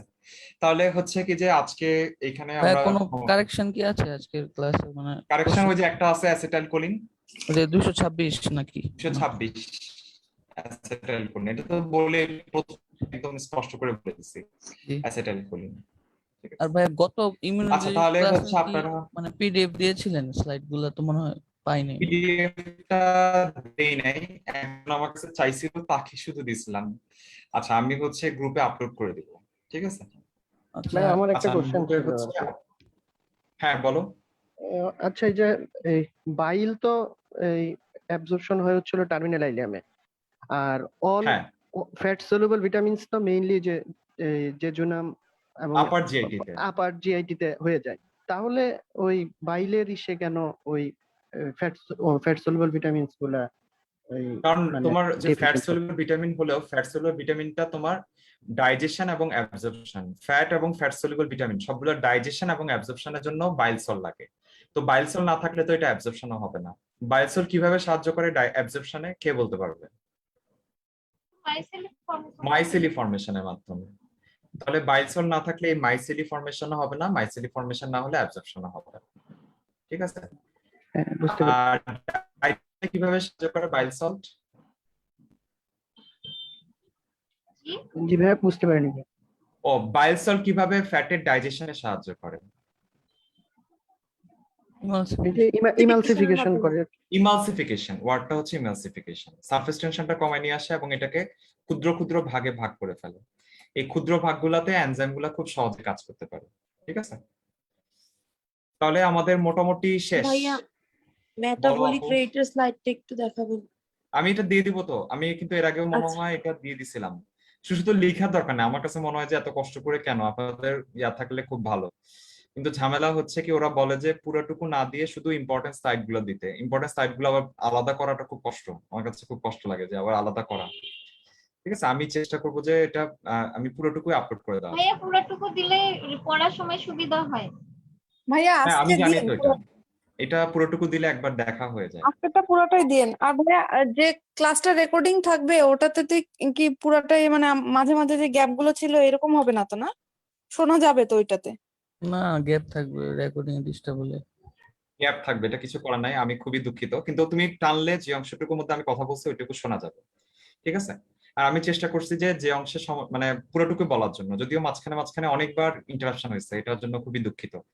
আমি চেষ্টা করছি যে পুরোটুকুই, কোনো কিছু যেন বাদ না যায়। এইখানে স্লাইডের মধ্যে যা ছিল, কোয়েশ্চেন ছিল, এটার বাইরেও পুরোটুকু যতটুকু কোয়েশ্চেন দিয়ে সমৃদ্ধ করা যায় সব ধরনের কোয়েশ্চেনই কিন্তু জিজ্ঞেস করার চেষ্টা করছি, ঠিক আছে?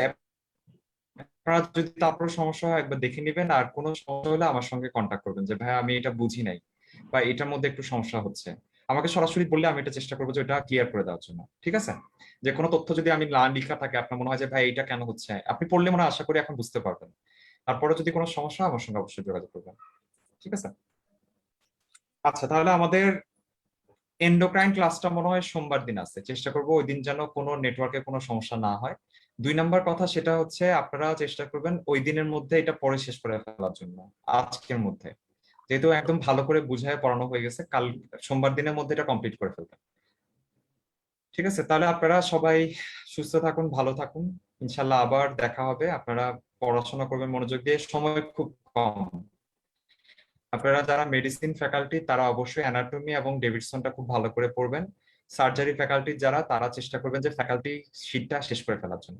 ঠিক আছে, তাহলে আপনাদের সবার জন্য শুভকামনা থাকলো, আবার দেখা হবে। আসসালামু আলাইকুম।